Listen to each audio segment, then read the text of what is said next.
Holy Shrine of Sabrimala. So in today's discussion, we would like to continue the issue related to women rights. And for this discussion, let me welcome my friend, Mr. Nagesh Sood from Ahmedabad. Nagesh is a very well-known lawyer practicing in Ahmedabad High Court and also very well-known human rights activist across India. So without further ado, Nagesh, how was the afternoon today in Ahmedabad? Hi, CK. The afternoon is very bright and very sunny, and as usual, enjoying the lockdown at home and relaxing. So, this is about me. Thank you very much for inviting me. Yes, in fact, since you're a lawyer, you work from home, and nowadays the courts have also embraced the digital way. So I can see all the books behind you. I'm sure you're working hard, even when you're working from home. Absolutely. You see, books are part and parcel of a lawyer's profession, but definitely we are working through video conferencing, and we are as much active as anybody else. So the court is going in full swing.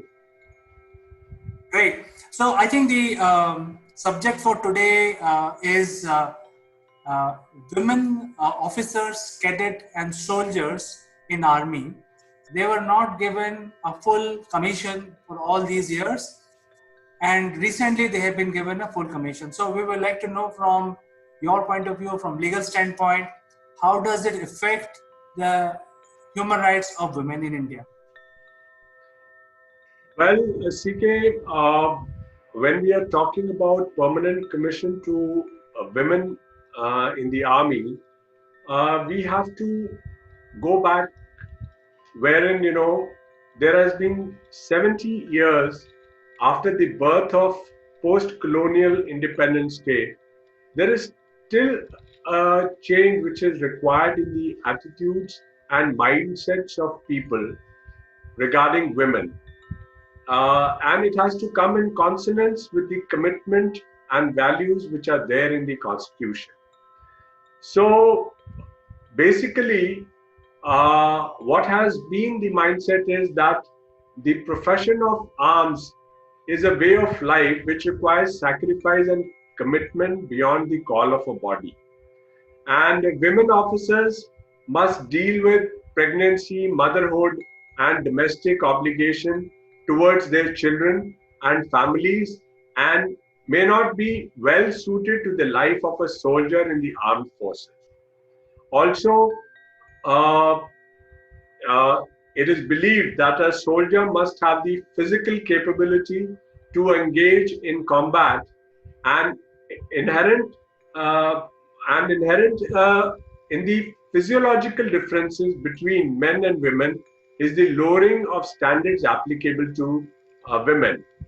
And all male environment in the army would require moderated behavior in the presence of women officers.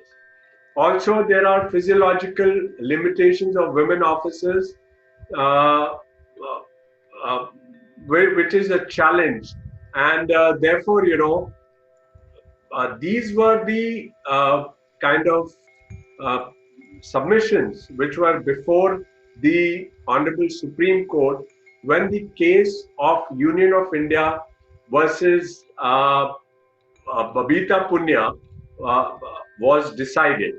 Babita Punya, in fact, is a lawyer practicing in the Delhi High Court who instituted a public interest litigation in the Delhi High Court way back in 2005 and 6, challenging and claiming that women officers must also be given permanent commission. So permanent commission would mean that the women soldier would be able to work beyond 14 years of service and also would be entitled for pensionary benefits. So in 2010, Delhi High Court, after hearing the Government of India as well as the petitioners, some of whom were the armed forces officers, women officers, directed the government to give permanent commission to the women officers. However, the government, the Secretary of Ministry of Defence filed an appeal before the Honorable Supreme Court in 2011, and in this year, in February 2020, the Supreme Court, while deciding the case, directed the government to give permanent commission to the women officers in the Indian Armed Forces. So this has been the development. While uh, deciding the case, the Honorable Supreme Court has considered the provisions of the Indian Constitution, especially Article 14, which deals with equality uh, amongst men and women, and therefore has come to the conclusion that women in armed forces be granted permanent commission. So this is all about the case which has been, which has decided very recently and which has granted permanent commission to the women officers. Well, Nagesh, I personally believe that this is a earth-moving decision by the Honorable Supreme Court, because the women are not no less capable than men. And if you look at the Indian scriptures, whenever the major gods fail to kill the demon, they always summon the goddesses. So I think barring few times when the physiological changes are there in women, but I think rest of the time they are equally capable. And I think for last 70 years this was an injustice which has been righted now. Yes, definitely. In fact, the government now has allowed for the grant of permanent commissions to short service commissioned women officers in 10 streams where women have been granted the permanent commissions, and all serving women officers on short service commission shall be considered for the grant of permanent commissions, irrespective of any of them having crossed 14 years, or as the case may be, 20 years of service.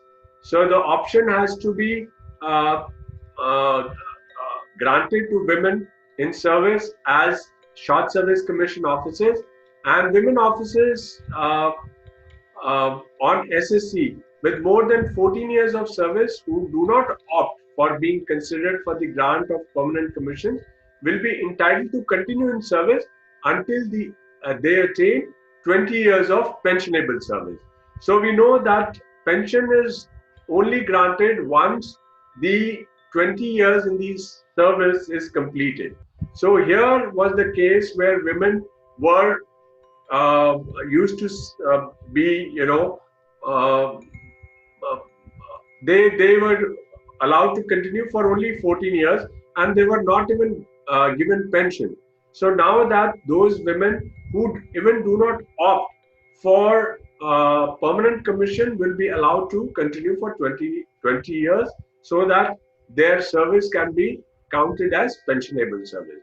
So it is a drastic change and a very welcoming decision of the Honorable Supreme Court, which has, made the women to be treated at par with men in the army. Although there are certain streams which are selected, like the women in the engineering service, and there are many other services wherein the women would be equally given the commanding positions, and so in forefront, in the front level, they would be given a staff posting. But it's a very, very welcoming decision by the Honorable Apex Court uh, uh, in favor of the women officers of the Indian Army. So what you're saying is, in the frontline activities, which requires combat, the women will not be employed, but in anything else, which is in the support staff or communications or anything, which is because army is a big organism, it has a lot of activities. It's not only the frontline combat, there are a lot of support systems. So there women will be employed and they will be given full commission, and they can also get promoted equal, similar to their male counterparts.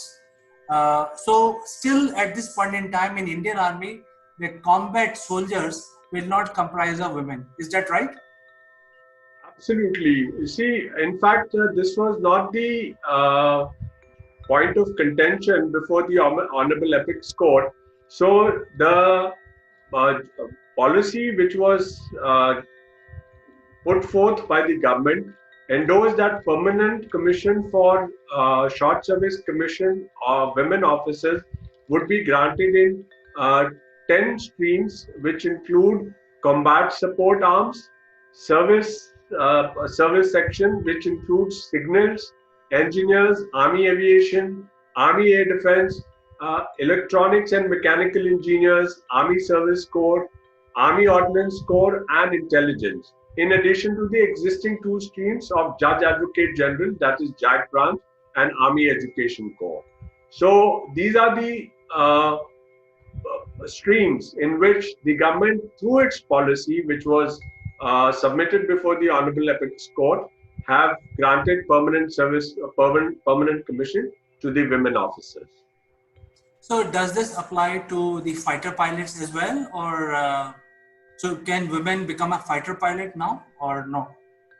They would not be right now be given absolute combat positions, because the government policy itself has made it very clear that in 10 streams for now, which I've just said, wherein the women officers would be granted permanent commission. But in field areas, probably they will be given positions of staff officer as staff officers, and not the fighting force. So that is a change, because that was not the subject matter before the Supreme Court, and therefore it was only about granting permanent commissions to women officers. So the Short Service Commission already took women officers in these streams wherein they were not granted permanent commission. So now in these 10 streams, permanent commission would be granted to women officers. So one last question, Nagesh. Does this ruling from the Supreme Court affects the other paramilitary forces like BSF, CISF, etc., or they were already having a permanent commission already? Absolutely no. In the armed forces, I think the permanent commission was not there in the army, but in all other services, the women are equally treated as men in the forces, and there are commanding positions which are given to women officers in BSF and other paramilitary forces. But it's only in armed forces there was no equality, and the short service commission officers were not given permanent commissions. So that is the distinction we have.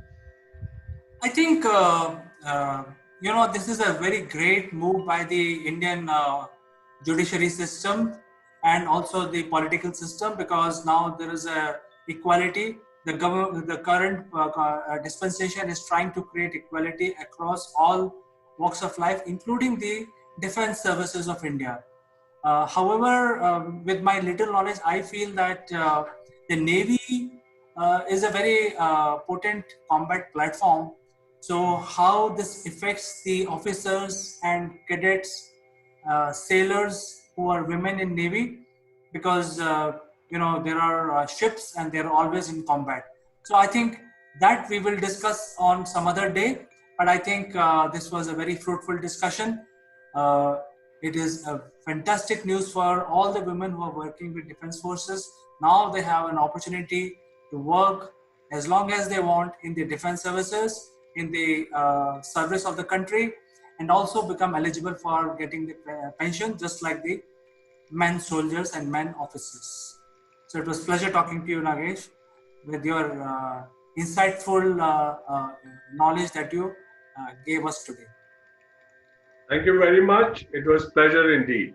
Thank you. So we will meet again tomorrow with some other aspect of human rights. Bye-bye. Bye.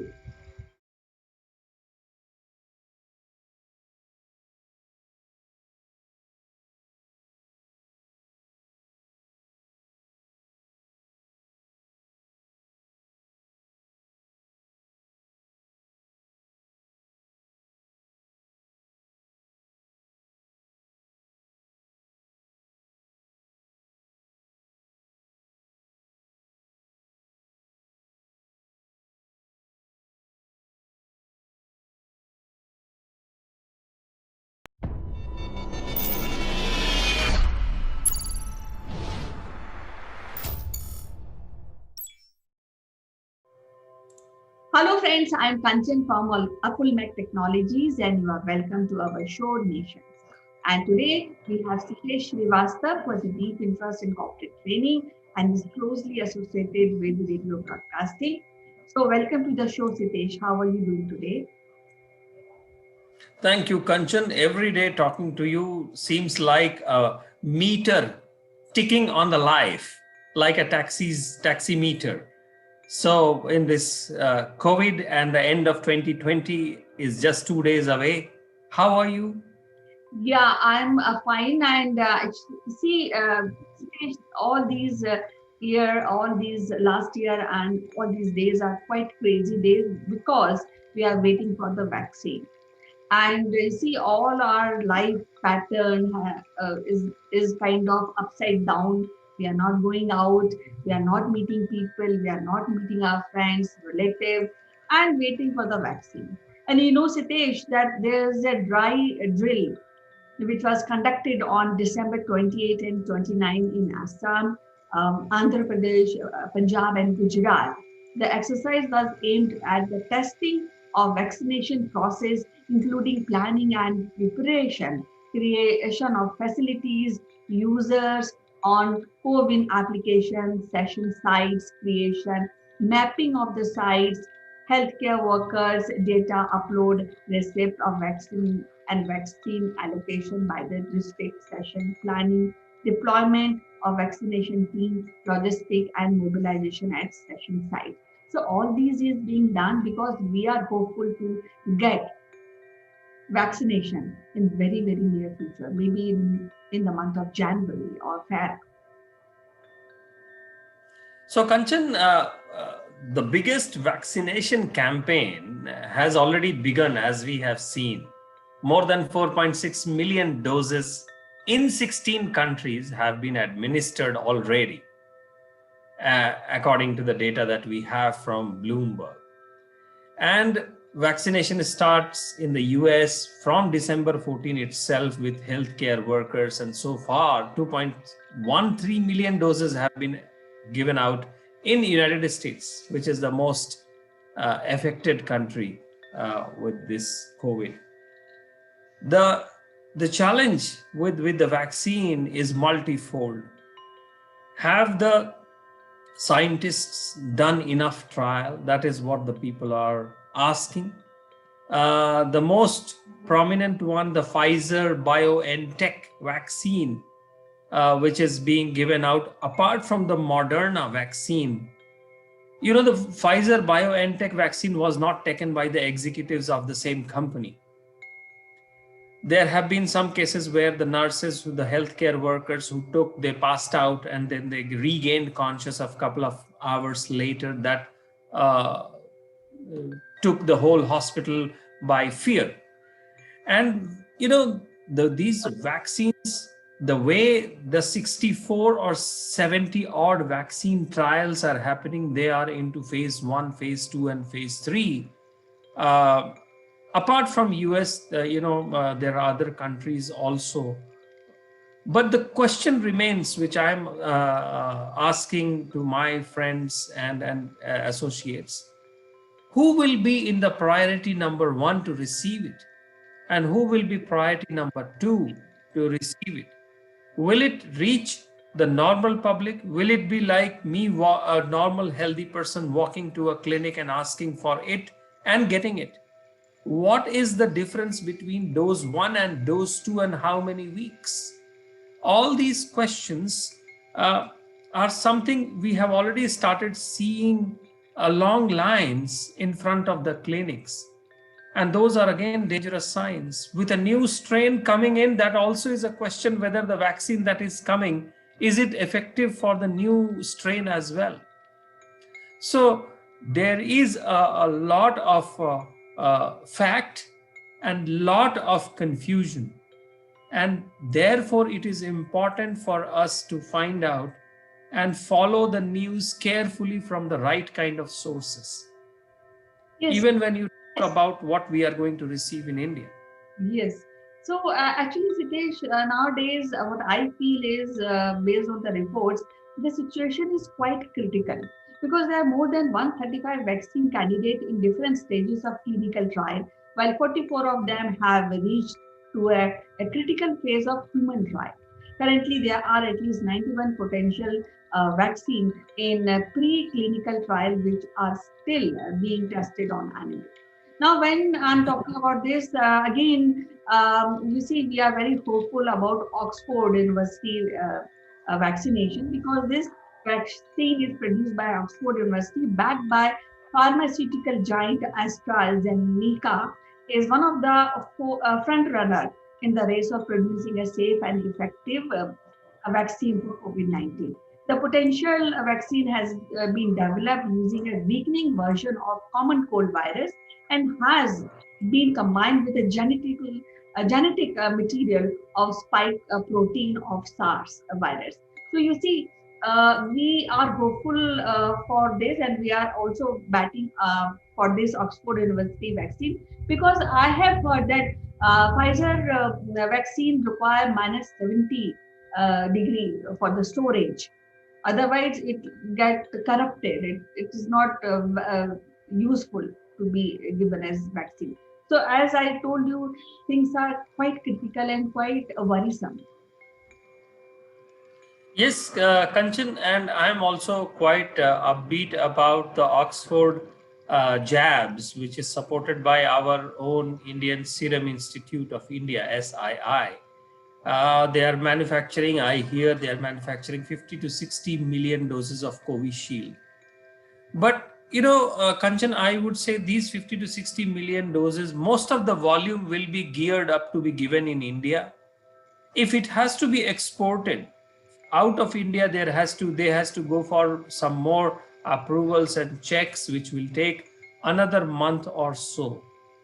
And Mr. Poonawalla has talked about increasing the capacity to 100 million doses by March after commissioning the third of the plant. And European Union is due to receive its first 12.5 million doses of Pfizer by New Year's Day, just 3 days down the line. And therefore, it is important for us to actually watch carefully the results that are coming out and from the right resources.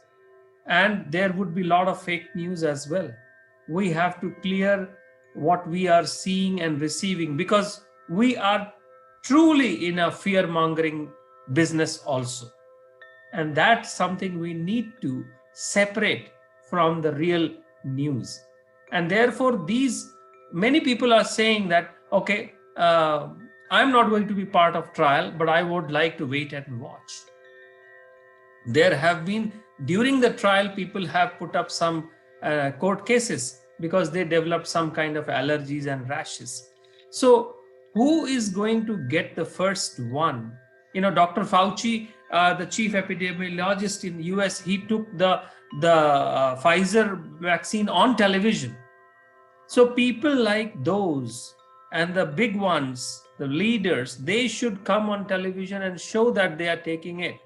It brings some kind of a confidence because the speed at which the research is being finalized is something that also creates a suspicion rather than a complete going away of this vaccine, given the new strain is also in our picture.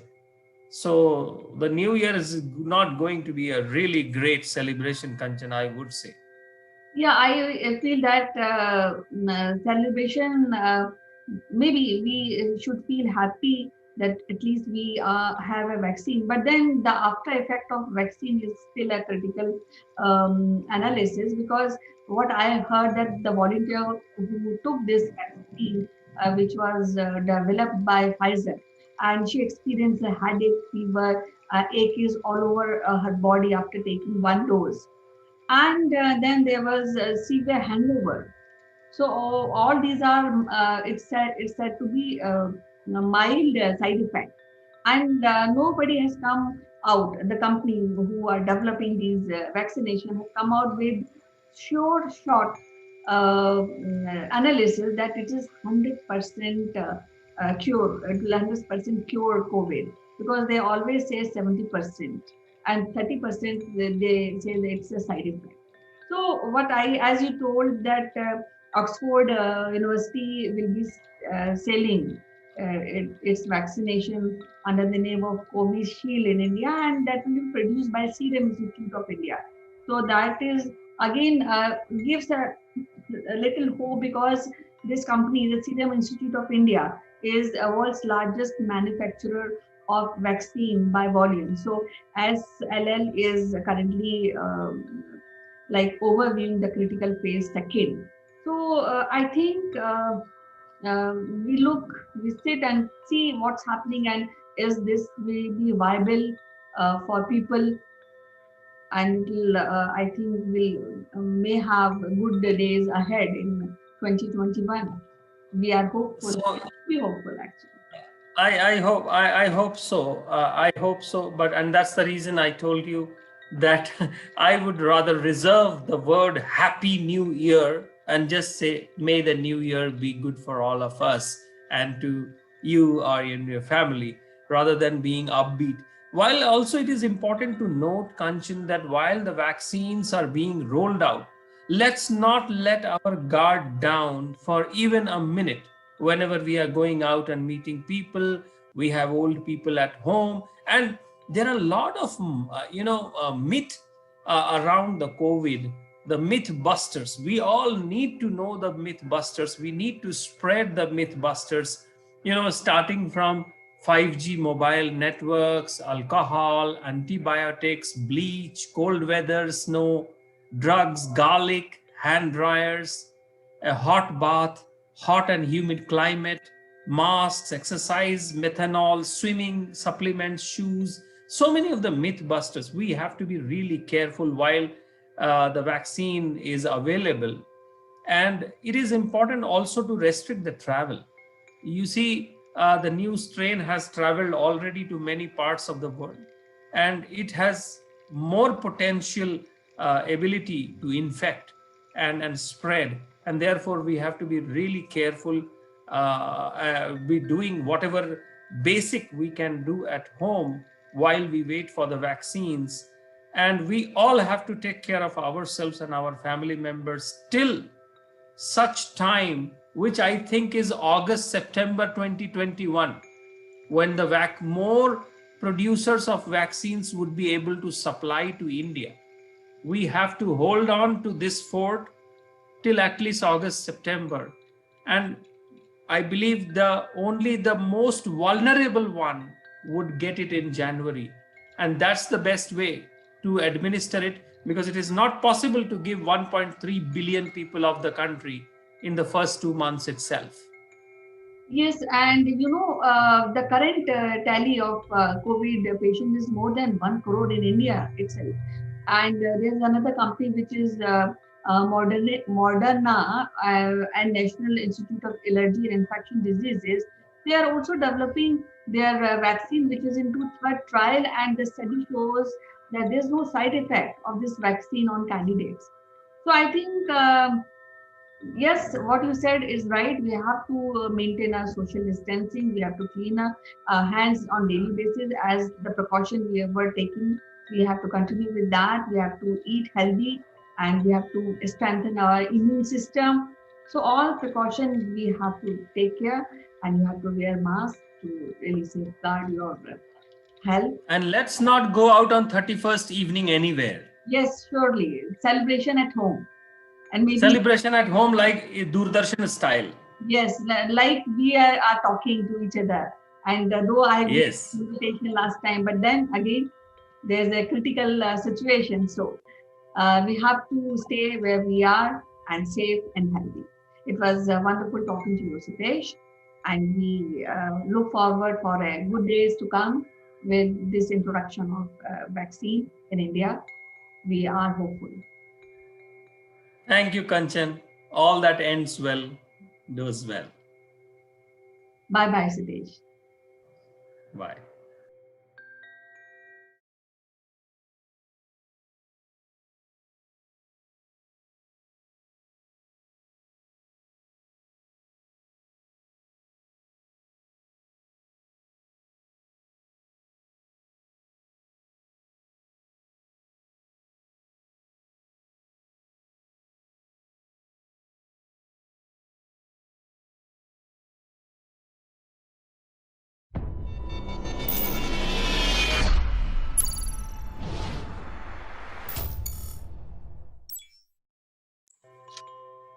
Hello friends, I am Kanchan from Akulmach Technologies and you are welcome to Top Brass. Today we have Sitesh Srivastava from Johannesburg, South Africa. And he has a deep interest in corporate training. He has been training a lot of professionals like IT professionals and marketing professionals. So welcome to the show, Sitesh. How are you doing today? Kanchan, I'm very well. Good to talk to you always and ready for another verbal duel with you. Yes, Sitesh, we have been doing communication and critical thinking subjects. And when we talk about communication, there's a very interesting topic which is called visual communication. Now, when we talk about visual communication, there are gestures, there are eye contact, the way you present yourself is a very, very critical aspect of the personality of any professional. And you can leave the profession, even every individual should have these kind of good communication parameters to really get success in the life. So I would like to hear your views on that. Kanchan, visual communication is something that is most profound way of communication because one, it is said in very less words and more in pictures, diagrams, observations of motion graphics or some kind of graphical representations, illustrations, supporting text, data visualization, and nowadays animation. So visual communication is something that has its base in that particular phrase, a picture is worth 1,000 words. Now I don't know, please don't ask me where that 1,000 words measurement came from. And probably that was much before the digitized stuff was around. So probably that 1,000 can become 10,000 now. So visual communication is a very core important message that is used in every place in our schooling system, in our higher secondary education, corporate side, and we see that it is important to talk in terms of diagrams, presentations with visualizations and animations, because for one reason the word is not sufficient. The word that me and you speak or write is not sufficient, and therefore we need to depend on the visualization part of it. And ultimately the whole aim is to convey the message across to the audience for that particular reason why they are there. Now there has to be then a good mix of a verbal, non-verbal, as well as visual communication part of it. But also, to give you a small caveat, it is not just about any other presentation that we just make a slide and we make a presentation, we put some boxes here and there. It has to be a story that needs to be depicted in those visualizations. To the tune of that seriousness or that particular message, if we go back to some of our historical items like the pyramids, our India's Ajanta and Ellora caves, those were visual communications that have stood ground for centuries. And therefore, it is a very serious and very interesting subject. Yes, you have said very well that less is more when it comes to visual communication. But I feel that here, when there's a digitization era, we need more enhancement to this skill. We have to look for the inspiration. When we have to do a visualization or doing visual communication, the texture, the coloring, it plays a very important part, a part of the written communication. So, do we need a training for that? We definitely need a training for that, Kanchan, and there is no doubt about it. You just think about a trade show, and these trade shows all over the world, they are intended to bring certain kind of suppliers as well as customers together. And these trade shows are technology trade shows, food trade shows, textile trade shows, communications trade shows. Then we generally know the global trade shows that happen. Like I try to follow the Consumer Electronics show in Las Vegas every year, or Mobile World Congress in Barcelona. So all these trade shows, if we see closely, the idea of a trade show is to have probably 80% of the stuff into a visual communication format, because that's what allows the onlooker to make a story in their head and therefore be interested in that part, that subject, and then try to attend that trade show. Then another is the websites. In the websites, it's all about the moment we go to a website, we should spend some time there and not just browse through. Generally, we just browse through, we explore, but how many times have we really typed www.abcd.com and said, no, I have to go to this website and study it for another 15 minutes. And therefore, the website, which is very, very rich in the written content, may not get our eyeballs, but the one which has got visual communication, the diagrams, part of the animation part of it, probably it will say, wow, this is something I understand that what they are trying to do.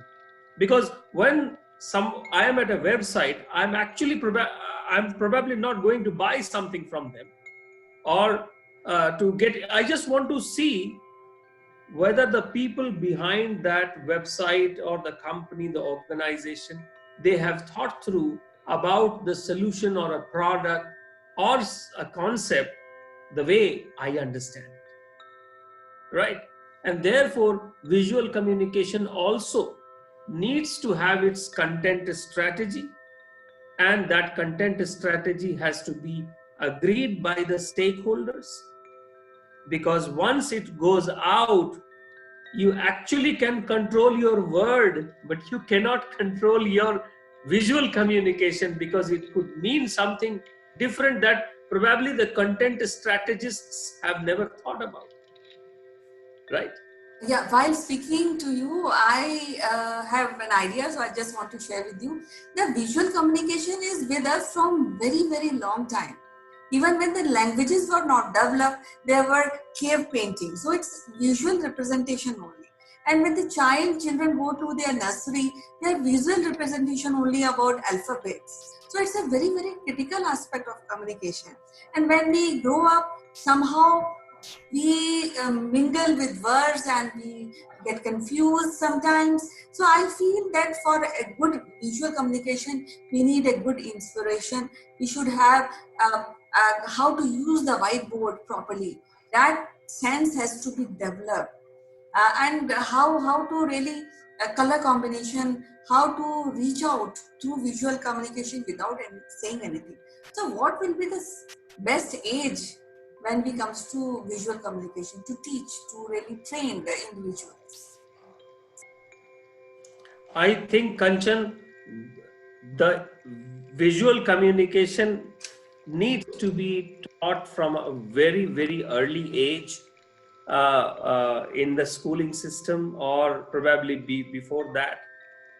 Most of the painters that we have known, they were the visual artists, from their childhood. The sculptors who just, make something out of a stone or some other metal, their visualization is something that they are able to think through in their head early in their life, and they start tinkering with it, with the small places, small things. And as we have discussed earlier, in our earlier schooling, like in the primary section, we give our children lot of visual clues, visual stuff, and then after a certain period of time, from an Indian perspective that I know more, we give them books and books and books, and suddenly the whole visual aspect is lost. And then after 12 years, after higher secondary, the students think that they should go into design, they should go into textile design or engineering design. And then they realize that last 12 years, it was only the books and some diagrams, that they did not make anything out of it. They did not make their own diagrams. They did not make their own visual communications. They didn't learn it from the nature. And the biggest virtual and the visual communicator is our surrounding. When we travel, when we are at our homes, when we go to a certain landscape, the whole nature is talking to us through this visual communication of color, combination, pattern, shapes, sizes, fluids, flow, stones, everything. And that we capture all of those moments on our phones, on our cameras. But when somebody asks us to produce a visual communication on a piece of a paper, suddenly we feel, oh, how do I do it?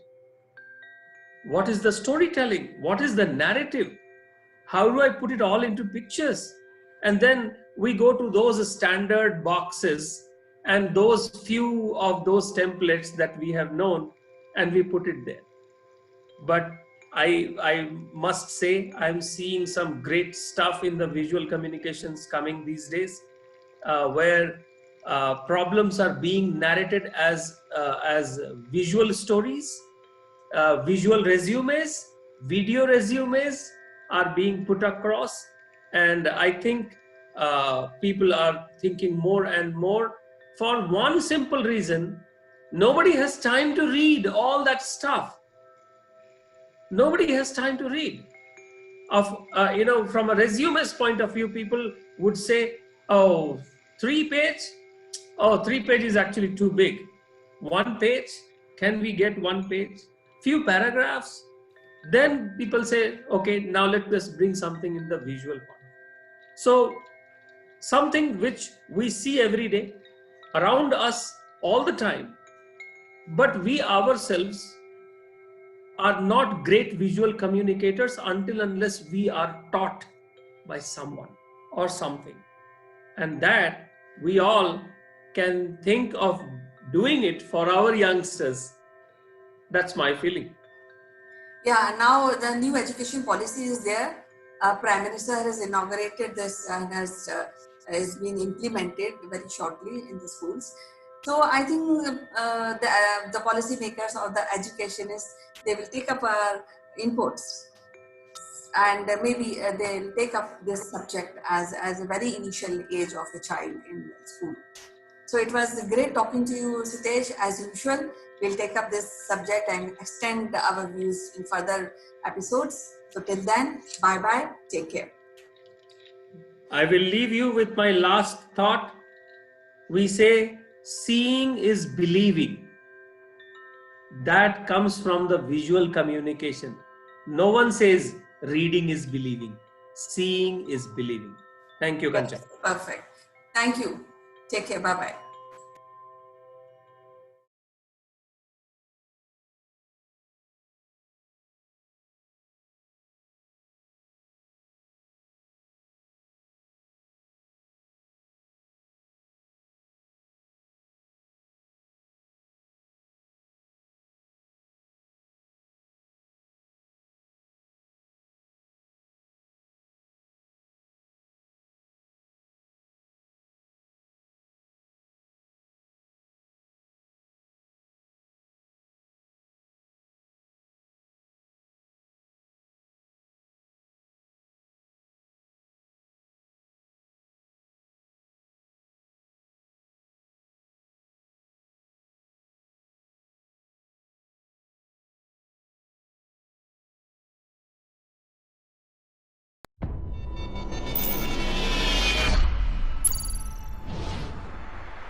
Hello, friends. This is Chandrakant, and I welcome you all today to discuss something very ancient, very medieval, and it's about the fairy tale.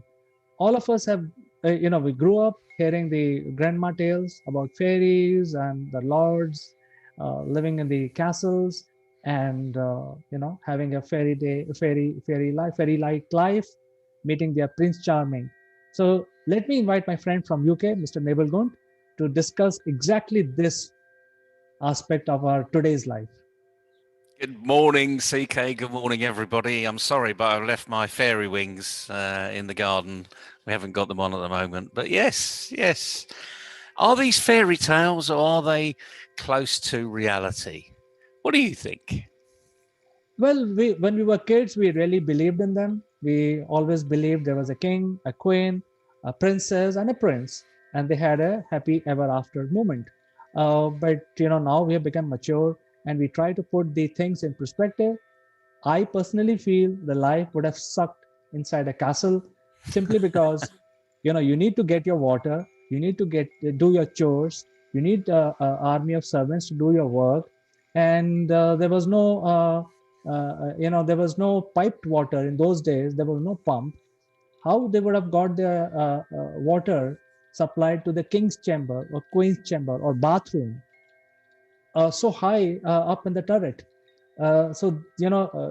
You can be a king, but you won't be doing it by yourself. There must be somebody to do it. And when you have so many people to work for you, it creates a chaos. It creates a smell. It creates a stench. And then it also creates cleanliness fiasco. So I'm assuming that even the Disney logo is a castle. But I'm sure the living conditions may be appalling in those buildings. Well, they certainly were. I mean, certainly down at the bottom, because you mentioned about how does the water get to the king's bath? Quite simple, in a bucket carried by somebody else. Certainly not the king, certainly not the princess, not the prince or the queen, or any of the courtiers. It would have been by a lowly servant. And how times change, really. All we do is our lowly servant is now called a tap. So perhaps this is artificial intelligence at work. Perhaps, you never know. Plumbers invented taps, and we can actually pump water around the house. But yeah, a servant would have literally carried it in a bucket, or if they were a particularly big household, I would imagine they would have had a yoke, a bit like you see over cattle that are pulling in the old way of tilling over the soil. So and then you carry two. So and I suppose those people were really fortunate, because we know why the yoke is invented, because it takes the pressure off everywhere else in the body. So, and well, that'd be a bit bigger, wouldn't it? Carrying one bucket up a few stairs. And it wasn't a few stairs, was it? It was hundreds of stairs. And where's the water? Because the water isn't halfway up. The water was right down the bottom. And I suppose if the king had been nice to the servant on the day, it would have been clean water. And if the king had not been very nice to the servant, it might have been a little dirty water. He wouldn't even know where that come from. But even so, has times changed? Don't we still have that hierarchy in any culture in the world? The dictatorship that we got in China. We have all of the people up there at the top eating really well, and you've got people right down at the bottom in the paddy fields, just about barely making enough income to live.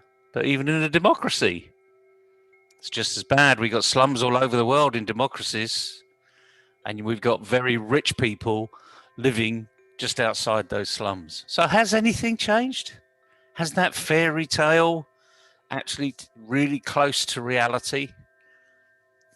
Neville, what I feel is that our romance with castle life or fairy tales has not gone away.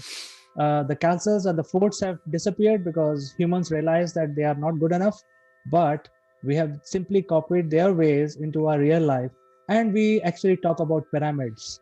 So instead of calling them castles, now we have a pyramid structure. You look at a company, there is a pyramid structure. There is a CEO and then a bunch of guys. And the junior most guys is at the bottom.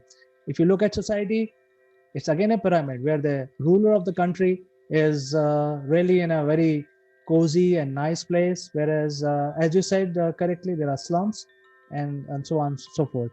If you look at dictators, it's the same thing. There are slums, people are poor, but then there are few guys who are at the tip of the pyramid, or the top end of the pyramid is really where there are less people, but they have all the facilities with them. So I think, in my opinion, the fort life or the castle life is now becoming a much wider pyramid for all of us. I think I'm with you, to be honest with you. And how are we going to change that? So where are we going to start to change all this? I mean, I remember when I was a rebellious student at university, thinking, power to the people, be equitable for everybody. We should all get paid the same wage. We should all pay the same taxes. And because we live in the same street, we should all be given the same houses. Why should this person get a better house than I get? And that was the rebellious sort of late 70s. And I'm sure every student is thinking that way. Why can't I have that? But it is it's a meritocracy, though. We should be promoting good practice. Well, if everybody gets equal resources, then it is a communism. But the important thing is, even communist countries have developed their own pyramids. So I don't think we can get out of it. It's not easy. It's very true, and this is a light-hearted look into this arena. So, if you're just locking onto us now, and you've only joined the conversation part way through, this is not serious, but there is a serious message around it. We need to, if we think that equality is something that we should be looking for, and it's an inequitable society, then we need to start at home. So, look at yourself. Look at your own family. Is it a meritocracy? Is it a democracy? Is it a dictatorship? Are you looking at communist or capitalist traits? Or are you getting the best of all worlds? And reality is, you want to get the best of all worlds, because there's clearly no one model that's right. Because if there was a model that's right, we'd all be following it, wouldn't we? Absolutely. So In real sense, the fairy tale castles are not really a very conducive life. It did not offer the comfort as we hear in our stories, and which is pretty much like our actual life. So instead of castles, we are living in our pyramids. So I think this is what the message is for today, Neville. It is the message for today. Reality hurts sometimes, but once you get to know your reality, at least you've got a fighting chance to move above that reality level if you want to. Been fascinating talking with you, CK. As they say, an Englishman's home is his castle. I'm going to leave it on that note, and you can dream whatever that means to you. Well, Neville, please go in the turret and look at your land while I'll go sit in my pyramid. Nice speaking with you, CK. Have a good day. Bye bye.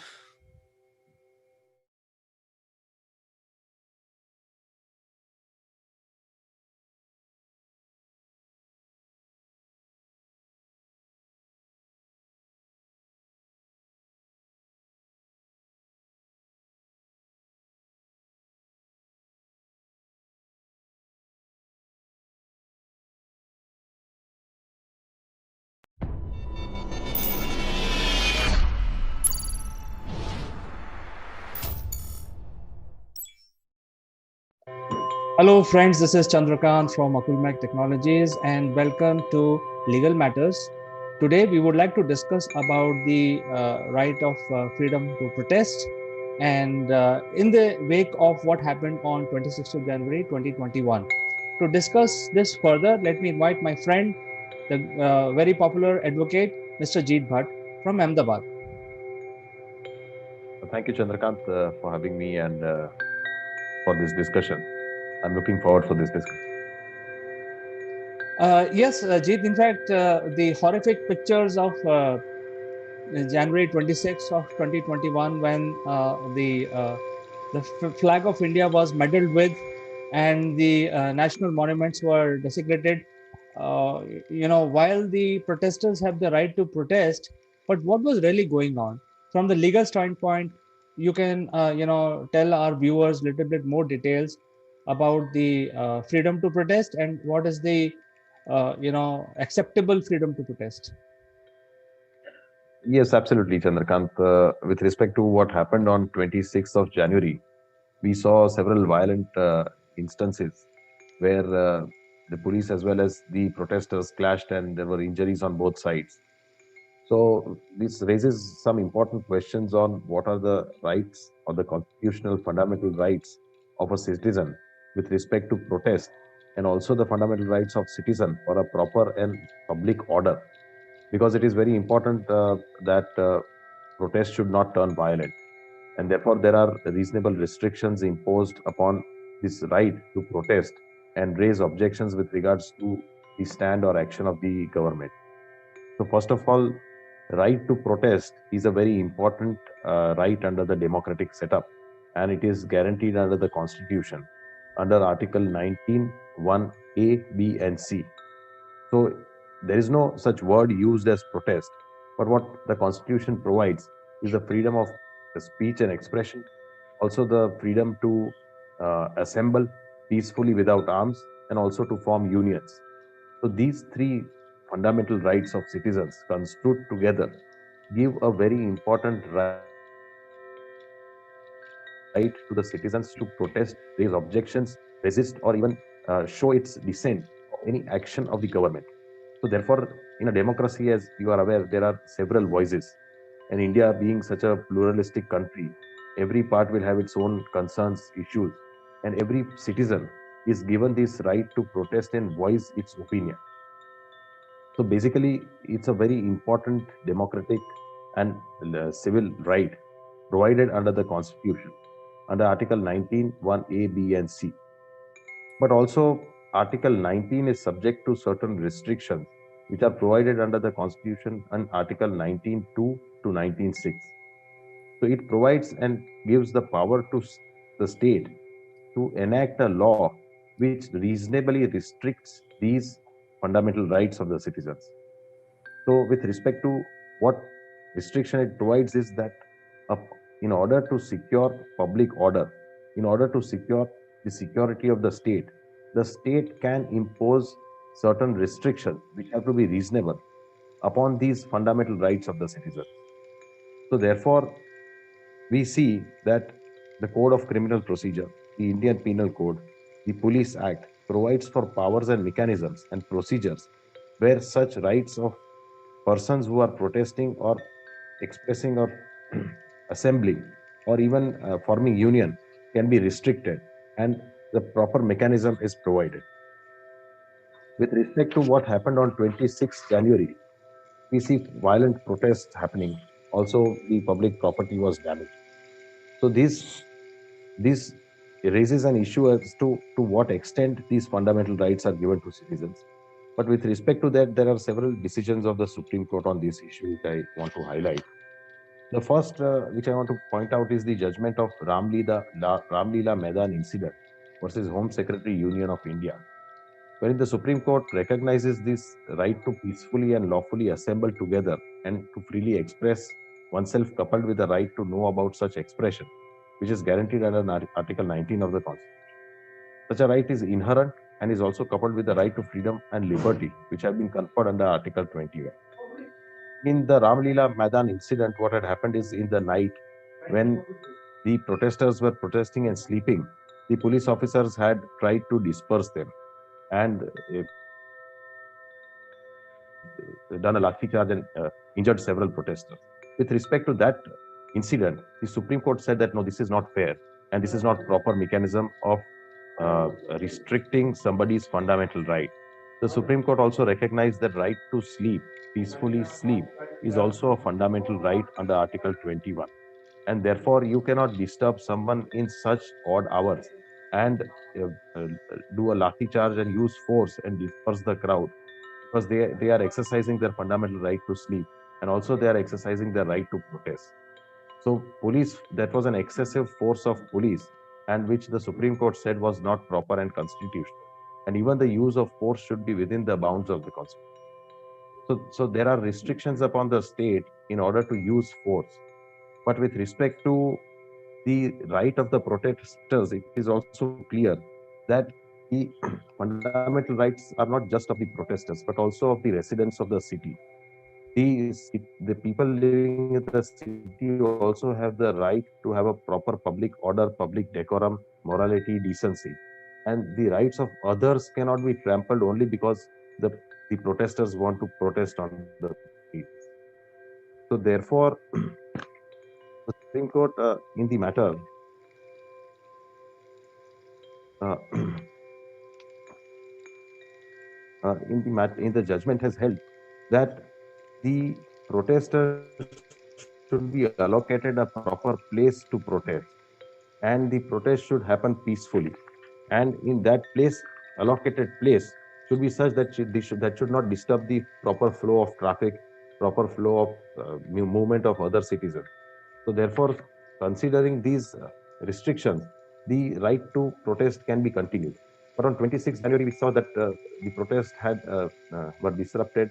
There was use of excessive force by the protesters. They had assembled by having arms. They did transgress the fundamental rights that they had, and they demolished the properties. They desecrated the public property. So therefore, we saw that it went out of hand. And in exercising their fundamental rights, they overstepped it and violated the fundamental rights of others, because Constitution clearly demarcates and provides that my right ends when your right begins, and your right ends when my right begins. So this demarcation is constitution and has to be respected by every citizen. In fact, it is a fundamental duty of every citizen to maintain peace and order. So therefore, the protesters also not just transgressed their fundamental rights, but also violated the fundamental duties which are enshrined under the Constitution. And though everybody does talk about the fundamental rights, but very few talk about what are the fundamental duties that citizens have in this country. And if we maintain the fundamental duties, we comply with them, and we follow them properly, then I don't think this incident could have happened. So now the next step which comes is that how to fix accountability and whom to put the blame and what the authorities must do in order to ensure that the damage that has been done uh, can be properly compensated. So with respect to that, not just there are the prosecution can be initiated against the riot. Provision provides that there can be vicarious liability fixed on all members of the unlawful assembly. But also there should be provision which provides for compensation and damages from the leaders who have permitted such violent protests to happen. That is what the government should aim and do with regards to fixing accountability and also seeking those who have been held liable. So, Jeet, thank you very much for explaining this in a legal perspective, and also very clearly you have defined what is the right and what is the duty for all citizens to follow, and every citizen is equal in India. So, while this is well known, and especially all of us study this very early in our schools, I think this is taught to us on in the civics chapters in fourth or fifth standard. So, when we are like 6 years old, from that time, all Indians are aware of rights and duties. Uh, but at the same time, I'm very surprised to see the leadership of these protests are asking people to violate the legal norms, the constitutional duties, right from the beginning. What do you have to talk about those things? These people who are educated, very well off, they have the crores of property to their name, and yet they are asking these poor farmers to violate the laws which are laid down as a constitution in the constitution for all citizens to follow. Like to know your opinion.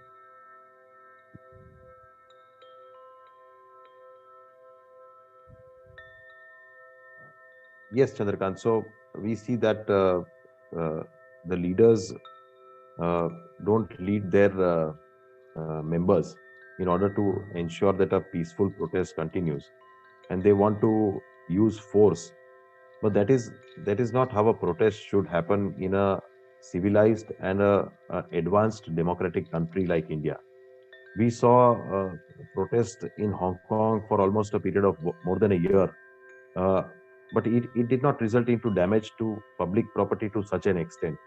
The peaceful protest, in fact, even the Supreme Court, while granting stay of these farm laws, also appreciated and recognized that the protests that were happening till date were going on very peacefully. So even in fact, what has happened is on 26th they themselves have turned this peaceful protest into a violent protest. And violence is not an answer in any manner that can lead to a solution. So they should have shown some restraint. The leaders should have shown restraint and assured that the protest should run peacefully. In fact, what I am aware of is that the police authorities, while granting permission to protest, and also there was a condition that it should not result into public disorder. But they have violated the terms and conditions of the permission granted and transgressed them.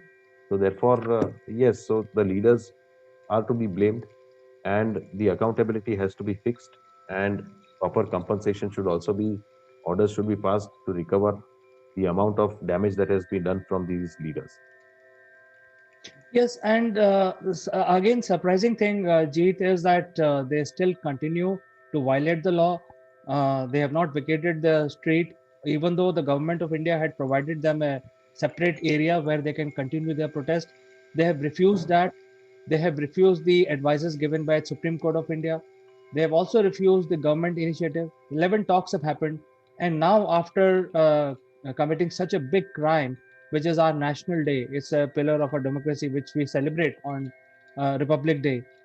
They spoiled the name of India. They brought the Indian fame down, and they still continues to violate the law. What do you have to say about that?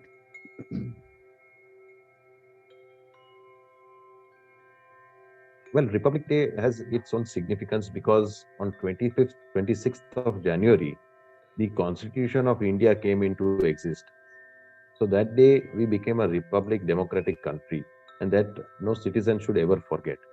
In fact, the Constitution, which provides them this right to protest, also provides certain safeguards and restrictions upon this right to protest, which the protesters should not forget. Also, with regards to fundamental duties, which is a chapter incorporated under the Constitution, which provides that it is the duty of every citizen of India to safeguard public property and to abjure violence. So this is a fundamental duty prescribed under this constitution. And despite this constitution coming into force on 26th January, such protest violating not just the fundamental rights of others, but also not respecting the fundamental duties of every citizen was something which was not called for and should have been avoided.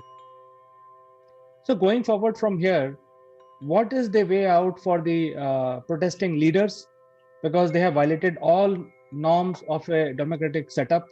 What they should be doing? I'm not saying that they should stop their protest, they should continue, but what is the remedy for them to correct what they have been doing for last 2 months? Well, the petitions are already pending before the Supreme Court. The Supreme Court has constituted a committee. So therefore, they have to wait for the committee to give its report and thereafter the Supreme Court to hear the matters. They may protest peacefully, there is no restriction on that. But then now with the matter being pending before the Supreme Court, they must respect the Supreme Court and wait for the decision to come from the top court of this country.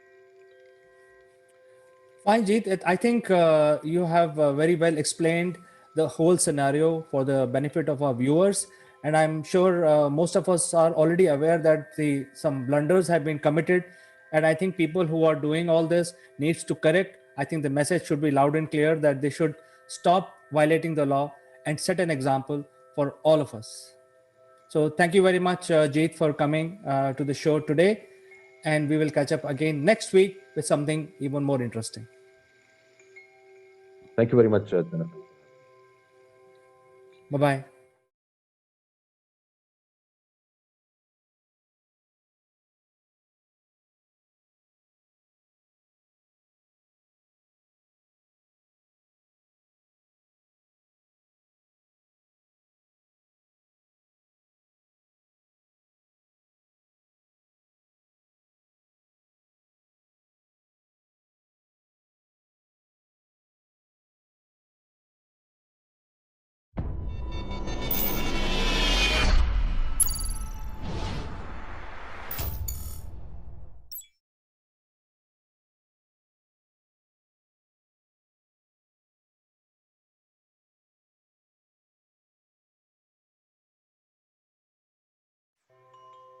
Hello friends, this is Chandrakant from Akulmach Technologies, and today we are in company of a very accomplished leader from IBM.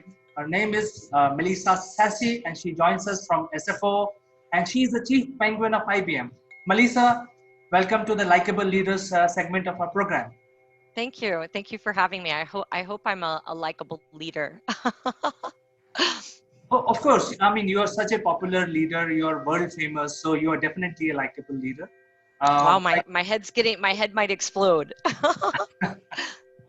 But I think we will understand your journey today, and for the benefit of our viewers, your journey has to be conveyed to the people so that they can get inspired by things that you have done right and things that you have not done right.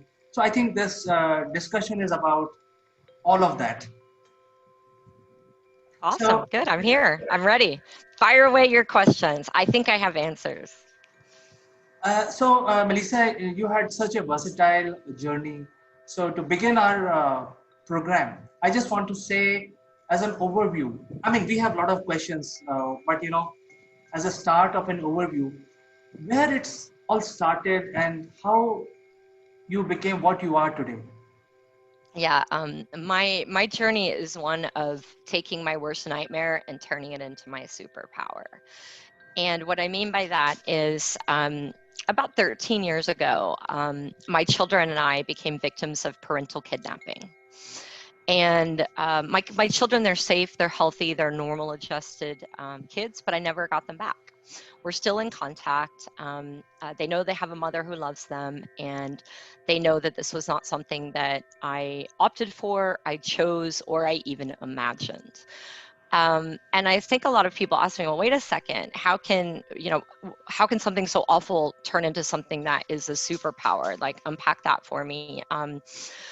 My daughter one day, and this is about 5 years ago, she said to me, and I was working at Microsoft at the time, and she said to me, Mommy, I'm learning Microsoft. And I'm going to walk with us while I let my dog get out of my office. So forgive me. She's scratching at the door. And if I don't do it now, she's going to give me there we go. All right. We're all working from home these days. And as much as we want to handle our distractions in a way that we have distractions these days. All right, now let's go back to my superpower.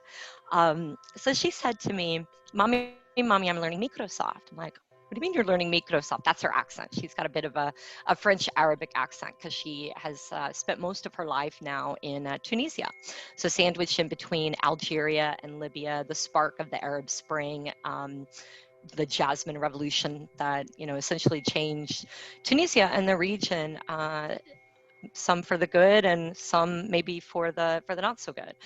But I tried to figure out, like, what do you mean you're learning Microsoft? And I realized that she was learning Word in her classroom, and she didn't have access to her own computer, and neither did her classmates.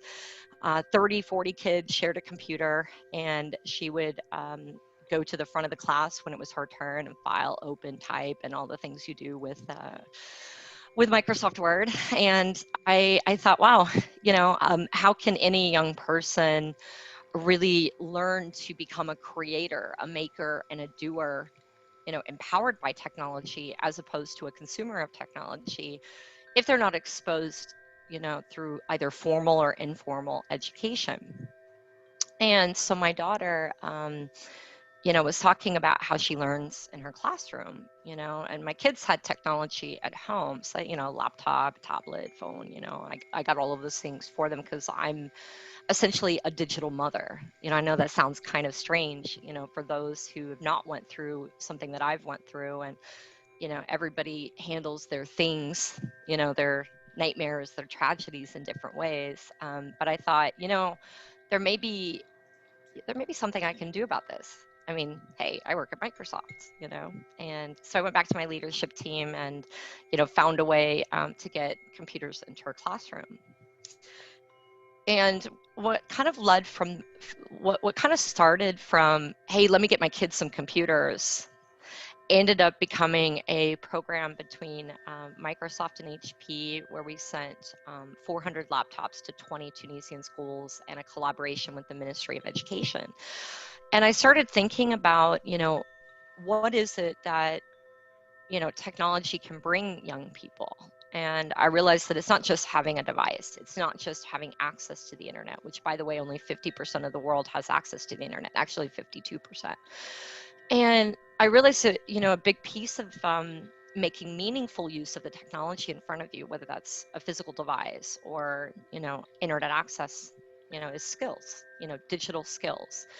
And as I started my journey of thinking about how can they make meaningful use of these devices, I thought, there's a place for me. And I may not be an engineer, I may not be an architect, but I know a lot of engineers. And what if I were to, collaborate with some university students in Tunisia? And what if we were to travel around and spend 3 weeks teaching young people to code? Not necessarily coming up with, a solution that would empower, all of these young people to all of a sudden launch their own business and, become the next best coder. But I thought, why don't I go out and demystify computer science and run some workshops, with young people, exposing them to computer science and enabling them to learn how to talk to computers, how to program computers to do what you want to do.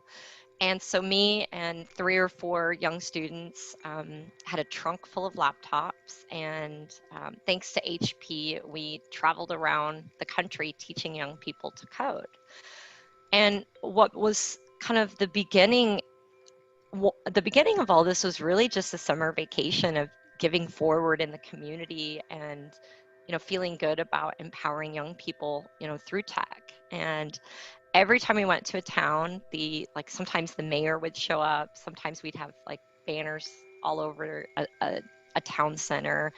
We had the National Guard show up, and we kind of looked around and didn't realize that we were setting off to do something that empowered people to transform their lives and the world.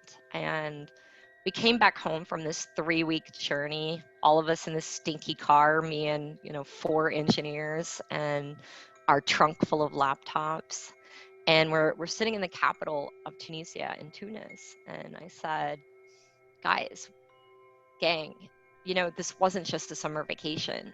We have a company, and we have something that will not just change the life of Zahra, Zahran, and Yumna, my kids, but these are the skills that will empower young people to prepare for the future of work. And there's a huge gap. None of these kids had ever been exposed to computer science, didn't even know what it was.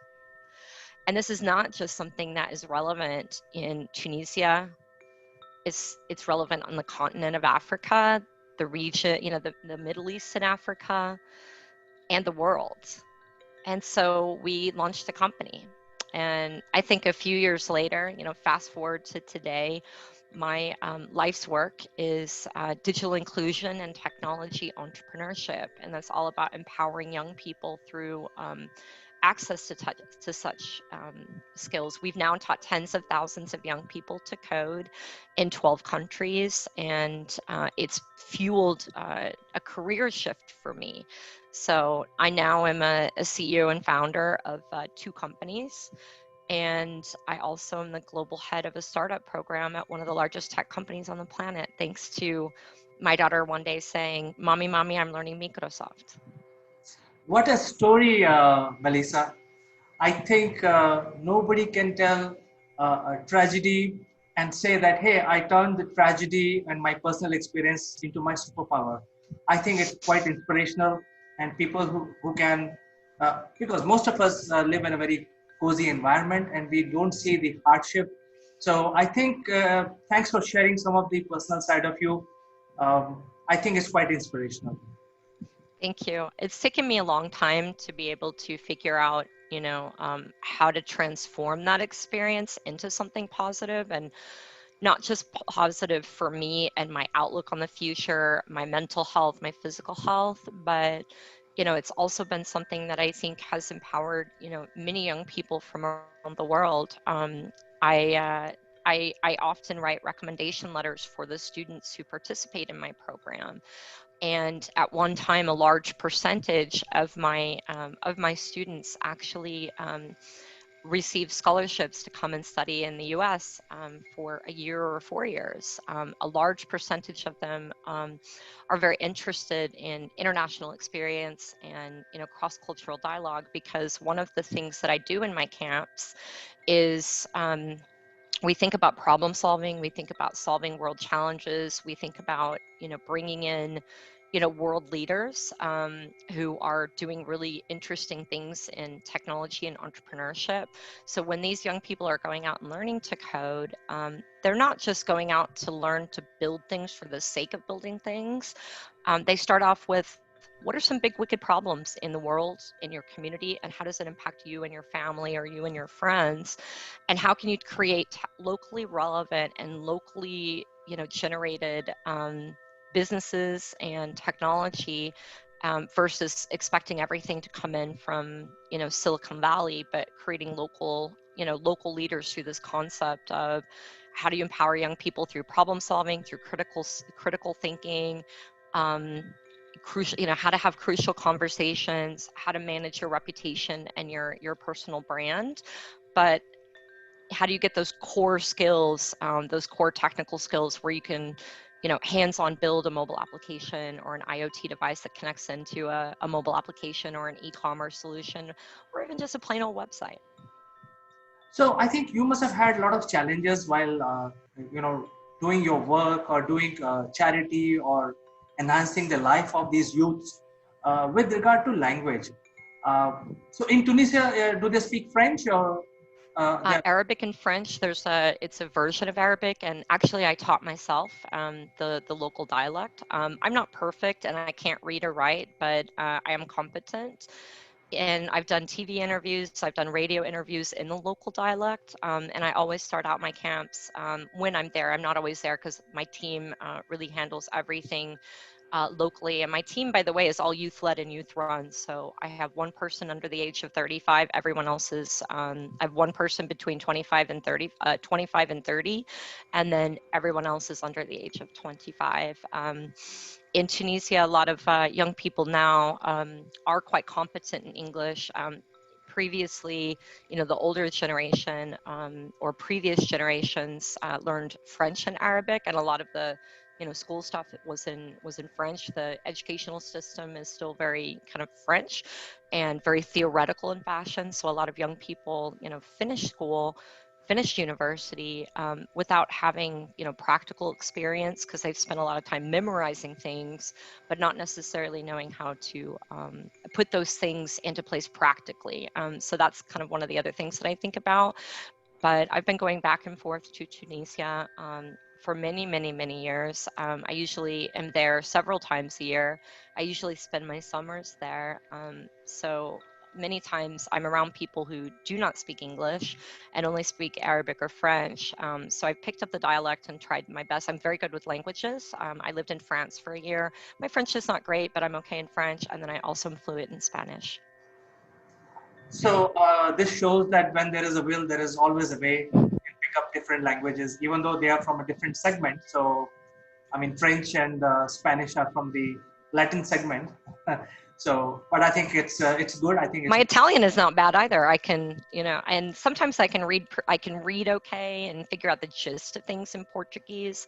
I can't speak Portuguese, but it's my brain, for whatever reason, is able to pick up languages by hearing, and I can recognize patterns. I don't know why, and I don't know why my brain works like that. It just does when it comes to language. And I have some people say when it comes to linguistics that I have a photographic memory. I don't know if that's true or not, but I do remember things, when I hear people using common phrases, and my brain just remembers them. Very good. So before we move on to the next segment, did you get united with your kids? Yeah, I see them all the time. We're really close. They haven't come back to the United States. They will when they're old enough to come back. My oldest is waiting for the youngest to get to become old enough to leave on her own, because she doesn't want to leave her there by herself. But it's been a while since I've been there because of COVID-19. I don't mind traveling there, and I would go there in a second, but there are a lot of rules and regulations right now because I only have an American passport. With the COVID-19 situation in the U.S., the U.S. passport is a bit of a challenging piece of paper these days when it comes to travel. But I heard there's some ways around getting into the country. I just haven't explored that yet. I heard if if you're not coming from the U.S. directly, but you're coming from another country that you can travel from, they allow you in. But I don't know if that's true or not. That's just what I've heard. So, and I've been a little bit nervous too. I don't know. Try that experiment in case I end up getting there and they don't let me in. That would not be so much fun. Well, the worst that can happen is they will put you in 14 days quarantine. So I think you can take a try. I mean, just try it out. So. Hopefully I get to pick the hotel versus getting thrown in jail or getting thrown in a less than favorable hotel. I'm sure. I mean, they will not pay for it. So but that's okay. Tunisia, I think the currency exchange between Tunisia and the U.S. is pretty good. So usually coming over from the U.S. or Europe or other parts of the world, when you're in Tunisia, is you end up in a good spot. Great. So Melissa, in your long career, you have seen so many situations, and you have dealt with all of them. And while dealing with these situations, your evolution as a leader happens. So would you like to share some experience, how, for example, you shared one of the experience that how the transition happened from Microsoft to getting into CEO role, but over 2 decades of your entire career, how did you evolve considering the changing scenario of the markets? Yeah, I think for me, I, when I first, so I studied international business in university and Spanish. While I was in university, I did a couple of study abroad trips, one to Spain, so that I could be better with my Spanish. I lived with a Spanish family, and they only spoke Spanish to me, so I had to learn. I was forced to learn, which was good because that's what I wanted to do. Because I'm good learning languages by being just immersed in the culture. Um, I did a study abroad trip to Finland. So I spent the summer in Finland and spent a lot of time in Denmark and in Sweden. After I graduated from university, I decided that because I studied international business and I'm from the Midwest in the United States, so the center of the U.S., I really felt like I needed, more international exposure. That I didn't feel quite ready to go and work yet. I didn't feel like I knew enough. I felt like what I'd been doing was very theoretical in nature versus practical, and I hadn't ever really done an internship. So I went off and got my MBA. I studied finance as my kind of focus area, and I spent a year and a half in the UK. So I lived in London for a year and a half. I was planning to go out and work right after that because I felt like, oh, okay, I'm ready, and I stumbled upon a university that had a program where they sent you for a master's, you work with a company, and there are all these benefits. You get a job at that company afterward. And so I thought, well, I hadn't planned on getting a second master's, but it's in France, it's in the south of France, and I get a job out of it. So, hey, why don't I go get another master's? So I did. I studied supply chain or procurement. Um, and I will tell you, it kind of sandwiched me into a career and a job that just wasn't the right fit. I essentially took the first job that I got because I needed to bring in money, and I needed to eat, and I needed to pay for my life. So I took the first job that I got, which was as an analyst in a chemical company. And there was nothing socially good about what I was working on. I came in, I did my work, I earned my money, and I left. And I ended up kind of moving from that to consulting, to marketing. And I felt like at that point, like I really wanted to do something more with education, and I wanted to do something more with something more empowering for people in the world. By the way, I did a stint on Wall Street. So I worked at Goldman Sachs. I've worked at BlackRock. So BlackRock, for those of you who don't know, is the largest asset manager in the world. Somewhere between like $4 and $6 trillion under management. I was a director at BlackRock and a VP at Goldman. Decided I wanted to go into tech and saw the opportunities of tech being integrated into everything, everywhere that we do, and everything that we have, and that tech touches every single industry. And I realized that I could actually help make the world a better place, make a good salary, and be and utilize the skills that I have while empowering others. And I didn't realize that a job like that existed. I thought that you always had to trade off a good salary for doing good in the world. I didn't realize that you could do well while doing good. And so that's something that has been a big fuel of my career. And I think there's a lot of passion around I have a lot of passion for my work, whether it's working with early stage entrepreneurs or young people who are thinking about careers in tech, or keeping underserved communities in tech, whether that's women and girls, the Black community, the Latinx community, or whatever underrepresented group might exist in a particular country. So for me, I think my tragedy fueled a lot of this because it gave me this altruistic thing that I needed in life. And it wasn't just going in and making a bunch of money on Wall Street. I actually quit my job on Wall Street without having another job. I went in for my performance review, and they asked me, like, what do you want to do next? And I said, I want to put in my resignation. And my boss is like, what do you mean? She was like, where are you going? I'm like, I'm going to move to Nicaragua and go help make the world a better place. And so I did. I left my big high paying job on Wall Street, and I moved to Nicaragua and had some fun until I helped to kind of transition my career into, what it is today. Well, this story reminds me of a movie, of an Indian movie in which there is an Indian guy, very successful scientist working for NASA, but then he wants to light a bulb. So this whole story is about, from sending satellites into space, coming back to India and lighting a bulb. There you go. And you took the name of BlackRock. They were in the news here because they picked up a non-controlling stake in one of the large companies here in India. So I have a lot of respect for BlackRock. I think they're one of the,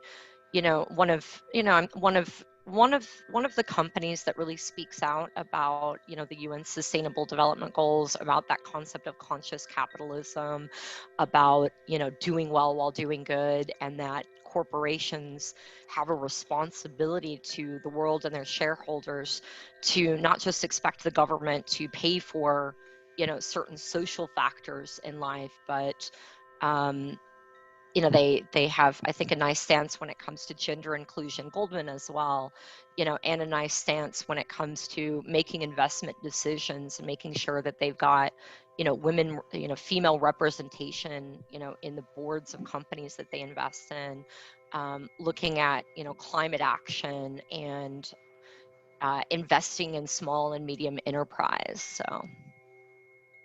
Great. So, Melissa, you have achieved a lot in your entire career. Would you like to share something which you feel is the best accomplishment so far? Yeah, I think that for me, it's finding a way to compartmentalize, my tragedy, if you will, and, turn it into something positive, not just for me, but for others around me, and something that's much bigger than just me. From a career perspective, so that's kind of a life thing, how did I deal with this, and how did I get on versus being a wreck?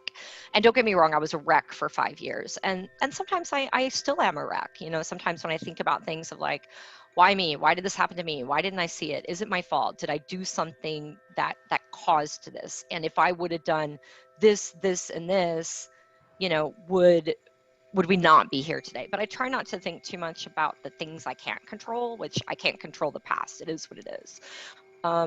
But my biggest career achievement so far, and there are quite a few really cool achievements, but one of them was when I was thinking about this device giving program at, between Microsoft and HP, I participated in a hackathon at Microsoft because I saw how difficult it was to get devices outside of, into the hands of nonprofits and into the hands of people without. And I also recognized that at Microsoft they had hundreds of thousands of devices that went into PC Recycle, and these are devices that weren't connected to the network at Microsoft. So areas where there could be no personally identifiable information or trade secrets that could be taken off the devices because they were meant for demos or marketing or in-store and that sort of thing. And I realized that they were only breaking even with this whole PC Recycle thing, so they weren't necessarily even making money off of selling those devices. It was just more a process of getting rid of them to make sure that they didn't end up in a landfill. And so I thought, wow, what if we were to take those hundreds of thousands of devices and put them into the hands of nonprofits, and truly live the mission, Microsoft's mission of empowering every person and every organization on the planet to achieve more. And I thought, if you don't have access to tech, you don't have access to the internet, how can you really live that mission of empowering every person, every organization on the planet to achieve more? So I created this team as part of the employee hackathon, 4,000 teams, more than 100 companies or countries participating, so thousands and thousands of people, around the world. And we won first place in the Inspired Me category, and I had a chance to meet Satya. I pitched to Satya, so the CEO of Microsoft. My Twitter picture, the background is actually me pitching to Satya. So it's a picture of Satya and I. And I stepped in front of him. He was not coming to talk to me. My team said, Satya's coming. You're going to step in front of him. He's going to have a lot of cameras. And you're going to say, Satya, can I tell you about my hackathon project? He won't be able to say no. And this is your opportunity to make a difference. My team was about 50 people strong from all over the world. And I did just that. So he had to say yes. And he said, yes, tell me about your project. And the cameras were rolling. And I told him about my project of, Microsoft having hundreds of thousands of devices that go into the PC recycle and are not put into the hands of nonprofits or others who could make meaningful use of those devices. And therefore, we weren't truly living our mission of empowering every person, every organization on the planet to achieve more.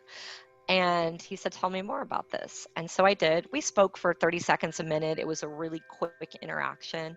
He nodded to his person and said, I like this idea. We ended up driving a big change within the company. One of the organizations in the company ended up rolling out a policy that enabled them to make that possible. And they changed the way that they handled PC recycle activities for devices not connected to their network. It's now a program that's been rolled out worldwide in every single country that Microsoft operates in. And it really fueled a new career for me, and helped me to kind of get where I am today from a career perspective. So it was a hackathon, and it was stepping in front of a big CEO and taking a risk and not being afraid to step in front of the big boss to tell him something that I had in my head that I knew he didn't know about and I thought he should know. That's a very good learning that we can have and get inspired after hearing this. The confidence and the drive. I think these are the two key messages that you're giving. Well, I'm thankful to my team that they enabled that to happen. And what I mean by that is, nothing is you're no good without a team. I don't know everything, and they always say this thing about there's no I in team. And for me, my team inspired me and empowered me and pushed me to take that big risk of stepping in front of one of the most famous, if not the most famous CEO on the planet. Absolutely. In fact, over the last so many years, the industry is also getting transitioned. We used to see client server environment very long back. And then we started seeing Windows and Windows-based systems. And then the Apple OS became one of the most preferred operating system. And a lot of changes happened on the server side. So the industry kept migrating and modifying, reinventing. In your career also, you also have changed from the analyst to investors, now one of the world largest entrepreneur program. What do you see that is the winning quality or essentials for any entrepreneur who want to get inspired by your story? I think the biggest thing is to just go and do what you have in your head and not be afraid to take a risk, not be afraid of what might happen if you fail or if things don't go the way you think they're going to go. Surround yourself around a squad of people who will help you recognize that you're not an imposter, that you deserve that seat at the table. You didn't get there by accident. And it might be scary for some people who have never been an entrepreneur before. I became an entrepreneur by accident, and it took me a few years before I said, I'm a CEO and founder. And that's how I felt a little bit shy to say that.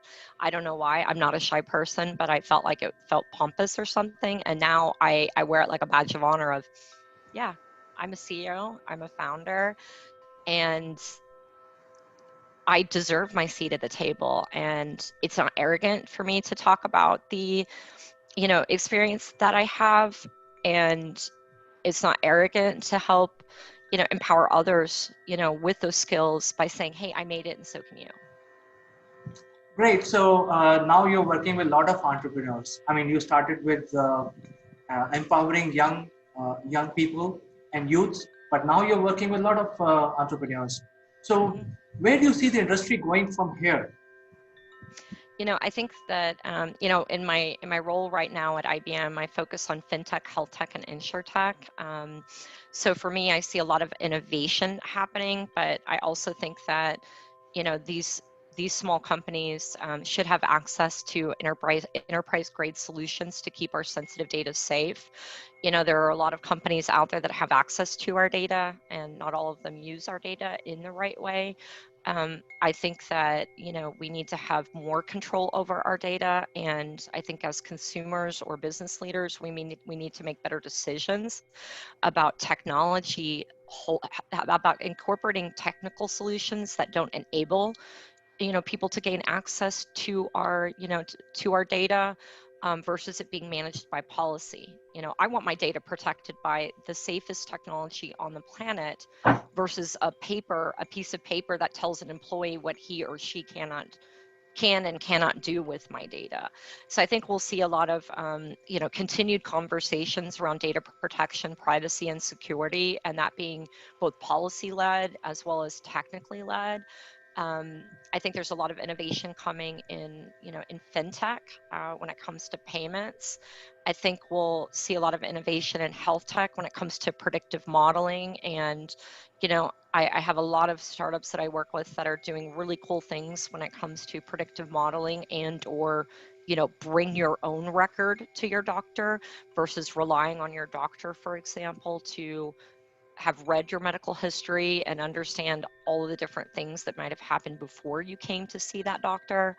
Those are a few of the areas that I'm thinking about. I mean, I think about like the role that quantum computing, will play. I think about the role that, cloud computing is already playing, and, seeing a lot of, cloud revenue become fragmented, despite some of the larger players, owning big pieces of the market. So lots of fun and cool things, but I think we need to be careful of, that concept around, what are these disruptive technologies? We know there are going to be lots of IoT devices. We talk about the role of 5G. We talk about, the role that AI will play when it comes to, replacing people, which I believe AI doesn't replace managers. AI replaces managers that don't incorporate AI into their work. So you have an opportunity to stay. But 52% of the world is online, right? That means 48% is offline. So while the haves are thinking about what are they doing with 5G and what are we doing with, IoT and, AI and all this sexy stuff, remember 48% of the world doesn't have access to the internet, and large portions of that population may have access, but they can't afford it. And so we are, in turn creating this world of the ultra haves and the ultra have nots. And I think that, as we continue to see technology advance and advance our lives, that divide is going to become bigger and bigger unless we think about how do we actually empower the underserved, through access to the internet, through access to energy, combining those two things together when you're going out and building networks versus going out and building a microgrid and then coming back and getting it, getting that neighborhood connected, but combining those two things together. And again, it's not just about having, technology for the sake of technology so that consumers can go out and consume, but how do you empower people with true digital skills? Not everybody's going to be an engineer, not everybody's going to be a data scientist, but people need to understand how to keep themselves safe online, how to, understand what it means to speak the language of computers. So I think the IBM is doing a lot of pioneering work, and people like Microsoft, IBM, some of the large companies like HP, they are doing great. And I think a lot of other companies like Starlink is joining to make the Earthlink affordable all across the world, and you can just get it from the sky. So there is no need for laying cables. I think a lot of work is happening, and as you said that there is an AI, virtual reality, a lot of things are happening there, and you also mentioned quantum computing. So a lot of things are happening there as well. Um, are you personally looking at playing some sort of role in any of these? I'm I think of it on a few different spectrums. If I think about wearing my IBM hat, my whole role is about being an entrepreneur, so an entrepreneur inside of a big company. And, it is my goal that, the 30 startups that I'm adding to my program this year, the 15 that I had last year, so I'll have a total of 45 under my management by the end of this year, that these companies revolutionize fintech, revolutionize health tech, revolutionize insurtech, and that IBM goes to market with some or all of these startups to really think about how can we bring innovation, creativity, new ideas, new business models, new technical, innovations into our enterprise customers, into government. I think there's a wonderful place that startups play when it comes to helping companies innovate. So I would consider myself kind of like a chief innovation officer within, or one of them. I'm not the chief innovation officer, but I would consider myself one of a handful of chief innovation officers, within, my division or within the world of IBM, that's really kind of thinking about how can we revolutionize our cloud experience? How do we learn from our customers to help make the experience better? How can we enable them to do the things that they need to do and come up with the innovations that they need to come up with, by giving them the tools that can help fuel that. And how can we help fuel that through them? So I think it's a lot of co-creation and collaboration. I think in my nonprofit world, I'm very focused on how do we empower people through digital skills, professional development, and entrepreneurship so that they can become economically empowered. They can increase their healthcare outcomes. They can gain access to informal education that goes above and beyond what they might be getting in a formal setting, and enabling people through practical experiences so that others can go out and say, okay, what can I do with IoT? What can I do with 5G? What can I do, with the connectivity in front of me? How can I become more economically empowered or socially or politically empowered and be part of the dialogue? Melissa, it was my greatest pleasure learning from you today. We have come to the end of our discussion today. We have learned a lot. What would be your last message to the budding entrepreneurs? So I think it's very simple. It's do the thing, whatever that thing is. Go and do it. So do the thing. Don't hold yourself back. I think that's a very clear message coming from a well-accomplished leader, Melissa. Melissa, thank you so much. Thank you for your patience. Thank you. And have a good day. You too. Bye-bye. Bye.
Hello friends, I am Kanchan from Akulmach Technologies and you are welcome to our series, The Great Kings of India. Now today we will be discussing about Harshvardhan. In the last series we have done an overview of Harshvardhan, who is a great king of India. Now Harshvardhan got the administrative style from Guptas, but then he has touched a personal note in the administration by touring the kingdom, finding out what is going wrong, what is doing right. And to discuss more about his administration, I have a privilege to call upon Professor Binda Paranjpe, who is a professor of ancient India in Banaras Hindu University, Varanasi. So without wasting any time, I would like to invite Binda Paranjpei. Madam, welcome to the show. How are you doing today? I'm feeling great and excited once again that I'll be with you today. And it's a wonderful opportunity that we are talking about a king who lived 1300 years ago, and still he inspires us and makes us feel proud of being Indian. Yes, I Uh, think that is. what would you like to know from me today? Yeah, actually, I have been fascinating by many kings. India has too many. We have that kind of knowledge, and we have that kind of impression of the great kings of India upon us. We are a new generation, but there are many young people may not be knowing about Harshvardhan. And as we have discussed about overview, what kind of king he was. Today, I would like to know the administration, how he handled his administration of his kingdom, and what is the impact of that particular era of administration in today's era, today's scene. Okay, that's wonderful. To begin with, let's try to understand that India under Harshavardhan was a vast territory, right from the northwest frontier reaching up to the borders of Assam, and from the Nepal Tarai region to Saurashtra to banks of Narmada. So almost the entire of North India was under one political leadership. Now that is not very common in ancient times. So Harshavardhana's kingdom was a vast kingdom, a vast territory, and that needs to be really administered very efficiently, because the regional aspirations will always be there. So why all those kings who were under the umbrella of Harshavardhan will remain with him, remain faithful to him, unless he was a very benevolent king? Because otherwise they would have revolted against him. And no king, no emperor ever has kept many rulers under his control by brute force. It is not possible. It is only possible when the king extends very cordial, very friendly relations with the neighboring states, with the states which have come under his umbrella. And even in case of Harshavardhan, we have seen that it was not only Saurashtra, that is Vallabhi, that time that kingdom was called. Uh, on the western side, Nepal, on the eastern side, he also had very friendly relations with Assam. The ancient name of Assam during the time of Harshavardhan was Kamaru. And also he had very good relation with rulers of Kashmir. The only fight that we can see during his time was with a southern king, the Chalukya king Pulakeshin II. But otherwise, we see that most of this territory was under his command, and the bordering states were in friendly relation. Now, that is one of the strengths of Harshavardhana's administration. So, what is the impact of Council of Minister in his administration? Because what I know is that administration as a set of rule is being given, transferred to him from already existing system by Guptas. So what new change he has done, and what is the impact of Council of Minister into his administration? Absolutely relevant question. If we try to see it from the tradition of ancient Indian polity or the political structure, Harshavardhana did not introduce something absolutely new to his administration. But the implementation part, that I think is very important. And come to know from many comments that UN Sangh has made over and again.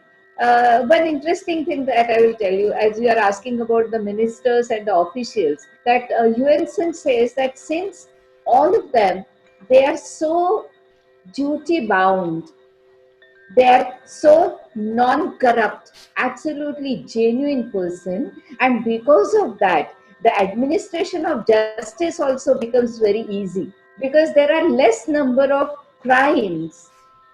Why people will become criminals? If whatever they need and that has been provided for. In fact, the highest principle that Harshavardhan is supposed to have followed is the welfare of the people, and that welfare of the people is ensured by a lot of welfare activities which were undertaken with the help of all these ministers and his officials, and that has been recorded very well. How did he do it? uh, Construction of roads. Now today in India we know that many of our segments are lamenting because they do not have good communication by road. And way back 1300 years ago, there was a ruler who was so much concerned about the construction and maintenance of the roads. And then imagine a period when people were not traveling by the automized or fuel driven vehicles. They were going in bullock carts or sometimes on the backs of the animals, sometimes walking along with the animals in the caravans. So they needed resting places. The places where they can get some shade, they can get water, they can get some shelter. And Harshavardhan is supposed to have created such rest houses on the roads. So it is not just the construction of the roads, but it is also caring for the people who are traveling on that road. Now, this is something which is absolutely essential for a king who understands the needs of the people. So, I think many other welfare activities we can see by way of giving donations, by way of constructing temples and monasteries. By and by, we'll talk more about it. Yes, so actually I read somewhere that he's a very duty bound king, and he used to forget even sleeping and taking food when he's conducting his duties.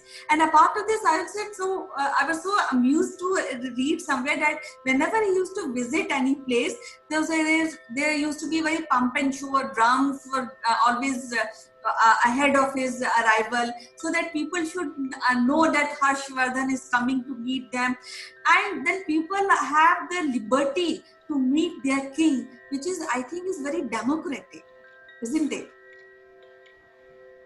Uh, More than democratic, because that was the times when people had not thought of something like a democracy, but certainly it is the one-to-one connection with the king, and that was very important. And once again I'll highlight that point, that in ancient times communication network was not as fast as it is today. So for somebody to reach up to the capital city of Kannauj and then go and meet his king or her king may not be so easy. But if the king comes to their region, they get a first hand look of the king, they get a chance to talk to him person to person, tell him about their problems, maybe if they are there, or even whatever satisfaction that they feel with his rule, they can communicate it. And in return, then they will feel nice about it. That here is a king, I cannot go to the king, but the king has come to me to Yeah. meet me. Yeah, Now, so that kind of very personal touch yes. towards his subjects is something absolutely unique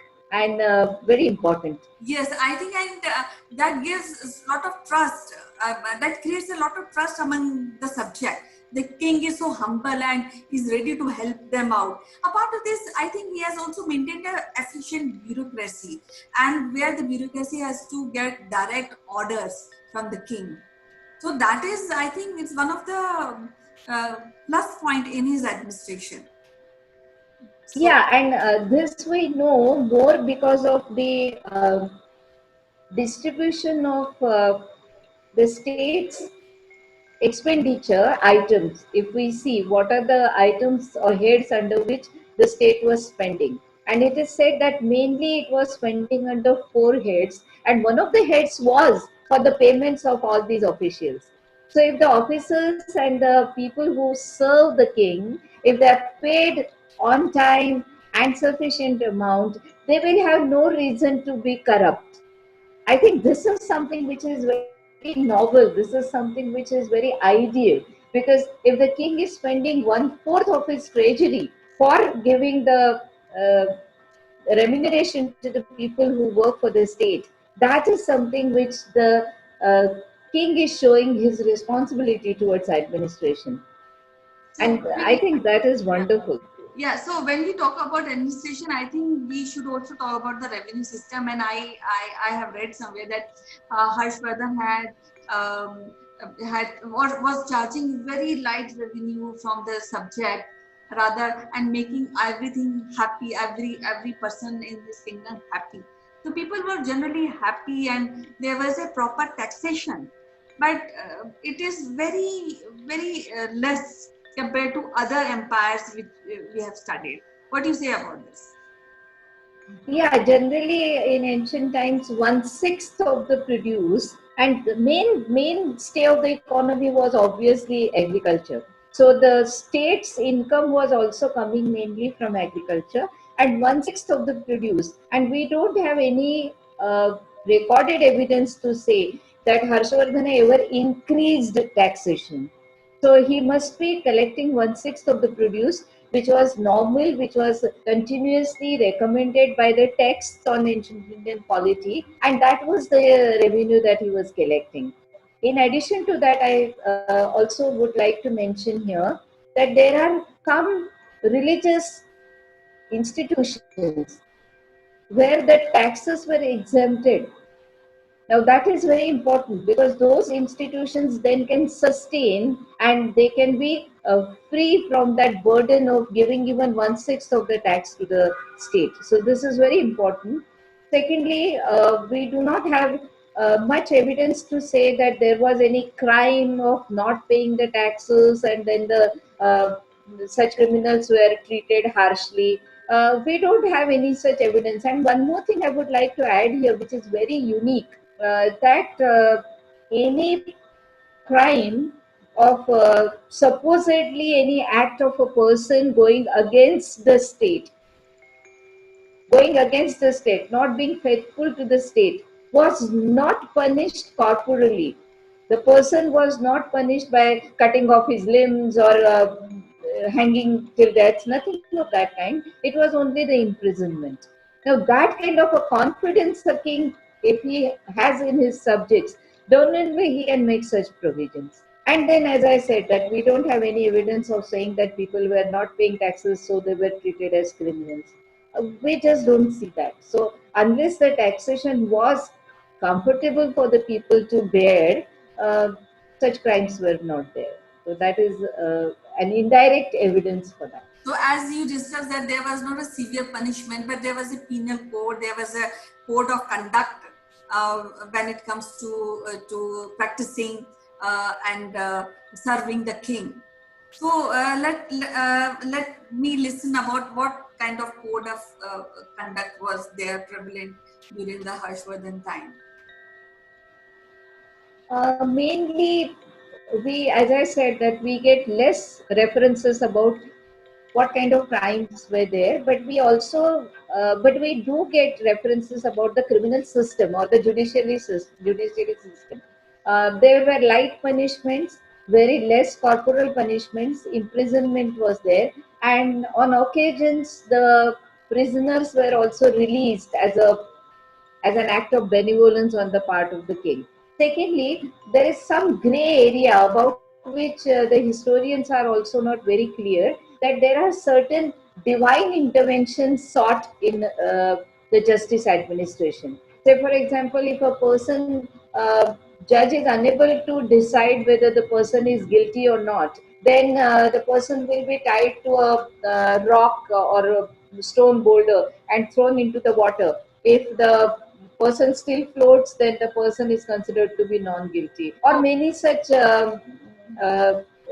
practices were there, and we do get reference to it. But exactly how it was administered, in which cases, how many times such divine intervention was invoked, those details we do not get. But the courts were there, the judges were there, the system of justice administration was in its place, the crimes have been described, and the punishments have been very well defined. So I'm sure that the justice administration must have been quite prompt. I think I would like to conclude that Harshvardhan was a beautiful. Just one more thing I wanted to add.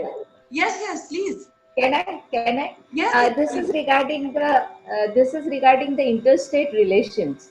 I think in today's times when we can see that our neighbors are, and India is having some kind of a little tension with our neighbors, like may it be on the side of Pakistan, may it be on the side of Nepal, may it be on the side of China.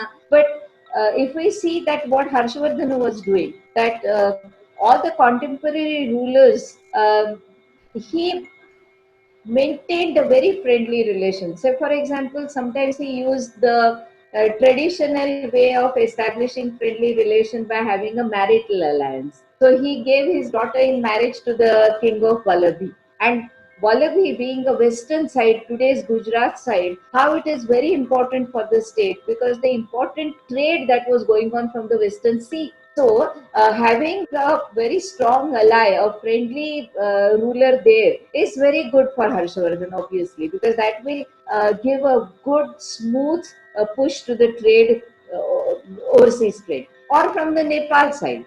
Or as I yesterday have also explained, and today I am saying it from the Chinese side. So this is something which is very interesting to note that how he maintained very good relations. But at the same time, this is not the kind of friendship extended by a weaker king towards the other kings who might cause some harm. No, Harshavardhana's friendship and benevolence was strongly backed by a very huge army, like 6 lakhs soldiers he had. And he had elephants, he had cavalry. We don't get much reference to chariots in his army. And secondly, he had lot of feudatories also to fill in his army as and when summoned. So it was not that he was keeping friendly relations with his neighbors because he was not in a position to fight with them. He was very much in a position to have wars, but he did not. And it was only once that we can see he takes a very strong position against the king of Assam. And that too, it's a very interesting episode that Yuan's son was with Bhaskar Barman, who was the king of Assam, that time Kamaru. And Harshavardhan was inviting UN Singh to his kingdom. And Bhaskar Varman was saying, no, no, no, no, I'll not send him. I want him to be in my kingdom for a longer time. And that is the time when Harshavardhan kind of threatened him that better you send him, otherwise you will face the consequences. But other than that, and after that also he's having friendly relations with Assam. So I think this is something which, as you initially said, that what is there from ancient times that we can learn today, we can take as a message from the past. And I think this is a strong message that we can take from Harshvardhan, that be strong, be powerful, but that power and strength is not for scaring others, it is for having a very healthy interstate relations. Thank you. Yeah, so I think what I can summarize is that he is an efficient ruler with direct supervision and a dutiful emperor. So it was so wonderful to talk to you, Binda Paranjpe, today and really learn few things like you were discuss about the Assam incident. It was so good. So in next episode, we'll be discussing the whole uh, army what under Harshvardhan in next episode. So till then, Maybe. it is so wonderful to talk to you. Till then, bye bye. Take care. Now. Yeah.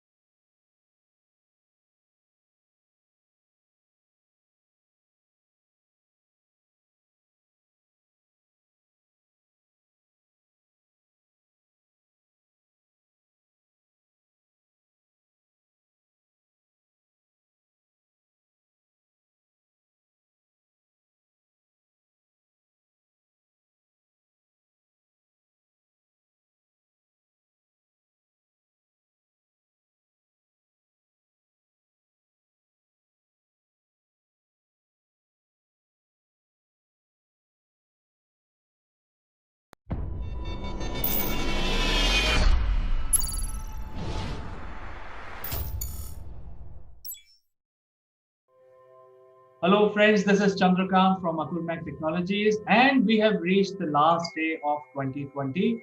I think today we should talk about what has happened during the past 365 days, and to discuss that or to reflect on what has happened last year or the last day on the last day of 2020. Let me invite my friend from UK, Mr. Naval Gond.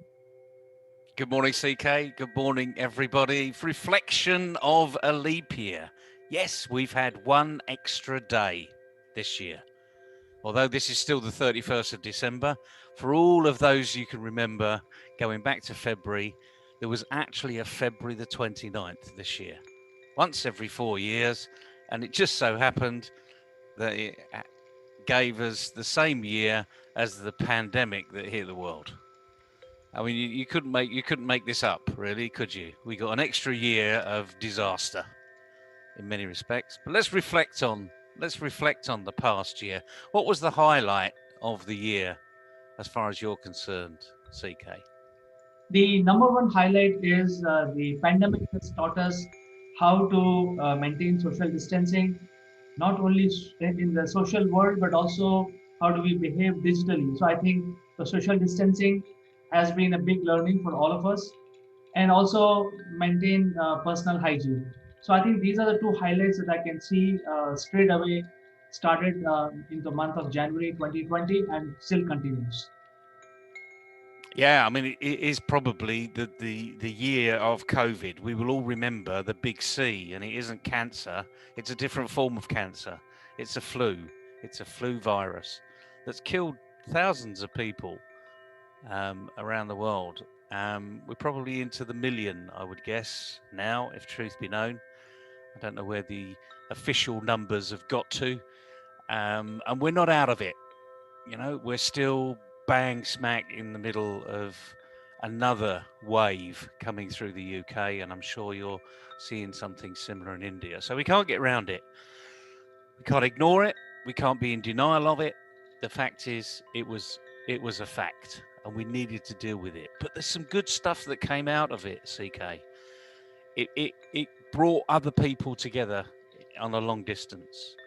All of those networking platforms that were all digital got a huge increase in utilization, in usage, which was brilliant. Zoom, for instance, the package we're using here, it went from 0 to hero overnight.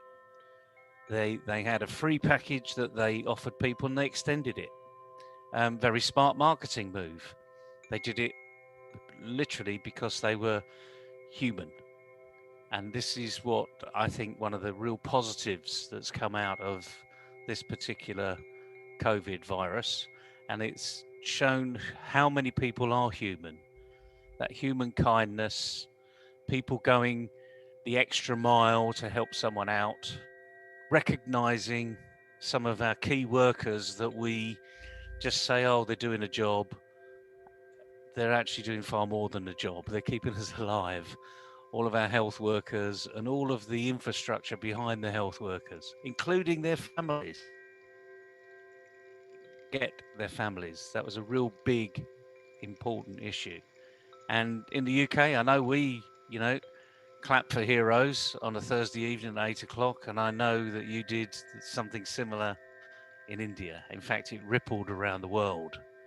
I remember one particular event that really brought a tear to my eye was from Italy, where an operatic singer would sing to everybody in the evening just to keep the morale high. It brought the human out of everybody, and it was the good part of being human. So that was one feature. What about another one? What other highlight of 2020? So talking about the mankind and the human ingenuity, I think the biggest second factor that we should discuss about is the sacrifice made by millions of frontline workers so that rest of the humanity can survive. So people like healthcare workers, doctors, nurses, and other healthcare staff, law and order apparatus, and also the municipal corporations across the world. I think we should thank people who have they had an option to stay at home with their families, but they came out, and some of them have also perished because of COVID, but they continued. So I think that's a big thanks to the frontline warriors. Absolutely. And these frontline warriors extended far beyond the healthcare workers. It was the refuse collectors, police, those in service around the world, those in the army that actually were asked to do things that they hadn't done in a long, long time. And even down to the people that kept the lights going. You know, those manufacturers, those in engineering that actually kept us as a society moving along. And the other thing is, we need to thank everybody for doing their part, because it's not over. We need to be aware that it's not over yet. The vaccines are here. So that's the third one I think we should focus on. The brilliance of our scientists that can create a vaccine in an unprecedented minimal time, whereas normally it takes 10 years. And all they've done is condensed all of that 10-year development into a short period of time, and they've done that by throwing resources at it. People going the extra mile. In the UK, we've got 2 vaccines that have been approved now, independently approved, and I think we need to make that point too. So these haven't been forced through by the government in desperation of solving this particular crisis. These have been independently approved, reputations have been put on the line, and now not only have we seen our first patient vaccinated, but as we know, this particular vaccine is a double. So you have to have one followed by another one. And we've had our first that has received a double dose, which is excellent before the year's out. So in the same year of identifying the virus, we've had our first person in the UK that's been completely given the vaccination, which is the Pfizer vaccination. So that's the other thing to celebrate of last year. What other celebrations can we think of? And let's think of in a global arena. What real breakthroughs do you think have been out there on a global basis? I think the third breakthrough that we had is, other than the vaccination development, is about the work from home arena. So people have realized that they can also be productive while working from their home offices, which was not the case earlier. So a lot of these tools emerged, a lot of this technology emerged, a lot of psychological issues and their solutions also emerged, so that people can work from home, students can study from home and things like that. So I think that's the third important aspect of the change business environment today. Yeah, you're absolutely right. It is a changing business and educational environment. The personal environment is changing. You and I are talking over an established media now. I remember back in 1988 when I first went into a video conferencing suite. Can you remember those terms? Where you had peer to peer. I mean, I'm sitting in my library, my study, talking to you, sitting in your workplace, your study, 7,000 miles away, through a non-dedicated line over a general internet feed. I mean, we wouldn't have even contemplated that back in the 1980s. When I saw this huge peer-to-peer opportunity. And remember the delays? Well, there's a delay. You see, there's a delay. But those delays were even extended. It was almost like sometimes it could be a 60-second delay. Someone would say something, and it was a bit like, say, the shortwave radio, blah blah blah blah blah, over, and then you'd wait for the other person to pick it up. And then have the conversation was literally, you said something, they said something, you said something, they said something. Now the latency is we're almost in the same room. It's not quite that yet, but we're almost in the same room. So that's the technological advance that we take for granted. Just like when we switch on a switch on the wall, we expect the light to turn on. The same has become when we switch on Zoom. We just expect it to happen. And we need to manage those expectations. So I think working from home, this whole new arena, has raised lots and lots of issues. And one I would like to focus on is empathy. we all talk about leaders must have empathy, not sympathy and understanding. It's more than that. They need to know where their employees, where their friends are coming from, why they're saying what they're saying. And I think this element of forced empathy, because most people have had to do this. Everything's gone online. Teams are now working from home. No more have you got an employer that's breathing down your neck watching what you do, because you physically can't do that over the internet. I mean, you can have motion sensors on these things if you like, and I know a few companies around the world have done that, but they've soon come to realization is that's not the way to manage people. You need to manage people, you need to trust them. So all of those key values that we value so much in our personal life, in our family life, and in our operational life, are now coming to the forefront. So I think that's another one we can reflect upon and hopefully get better for next year. What else do you think, CK, before we wrap up 2020?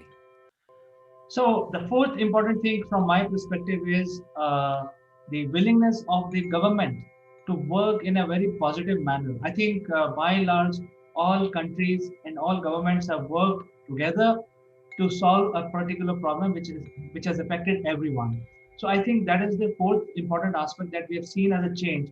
That most of the governments across the world, there are few notorious elements, but by and large, 99% have worked towards the benefit of mankind, and they have applied their mind to create environment, create processes of all the learning that they have had for last 1,000 years to make proper arrangements so that there are no slippages and there is nobody left behind without any help. So I think that is very commendable. I think so. Oh, I think you're absolutely right. It's so easy to bash your own government or someone else's government, and I see it so often that it just, I just wonder what planet these people are on. You know, yes, it's poor leadership, but in many respects, this is an opportunity now to be encouraging them to do better. And they all want to do better. Let's face it, they've gone into public life, and the last thing they wanted to do was to have a pandemic on their doorstep once they've just been elected. They don't want to be making life and death decisions. They want to be running an economy that's sort of on the up or managing an economy that's on the down. They don't want to be dealing with life-threatening situations. And they've had to do it. They've been forced into it. Some have made mistakes. In fact, I think they'll probably all admit, everyone will admit to have been making mistakes and perhaps doing it better next time round. But just like politicians, you know, if they say that, then it's almost a loss of face. So I think we've just got to be a little bit more empathetic towards them. You know, they haven't wanted to sign the death certificate on so many people.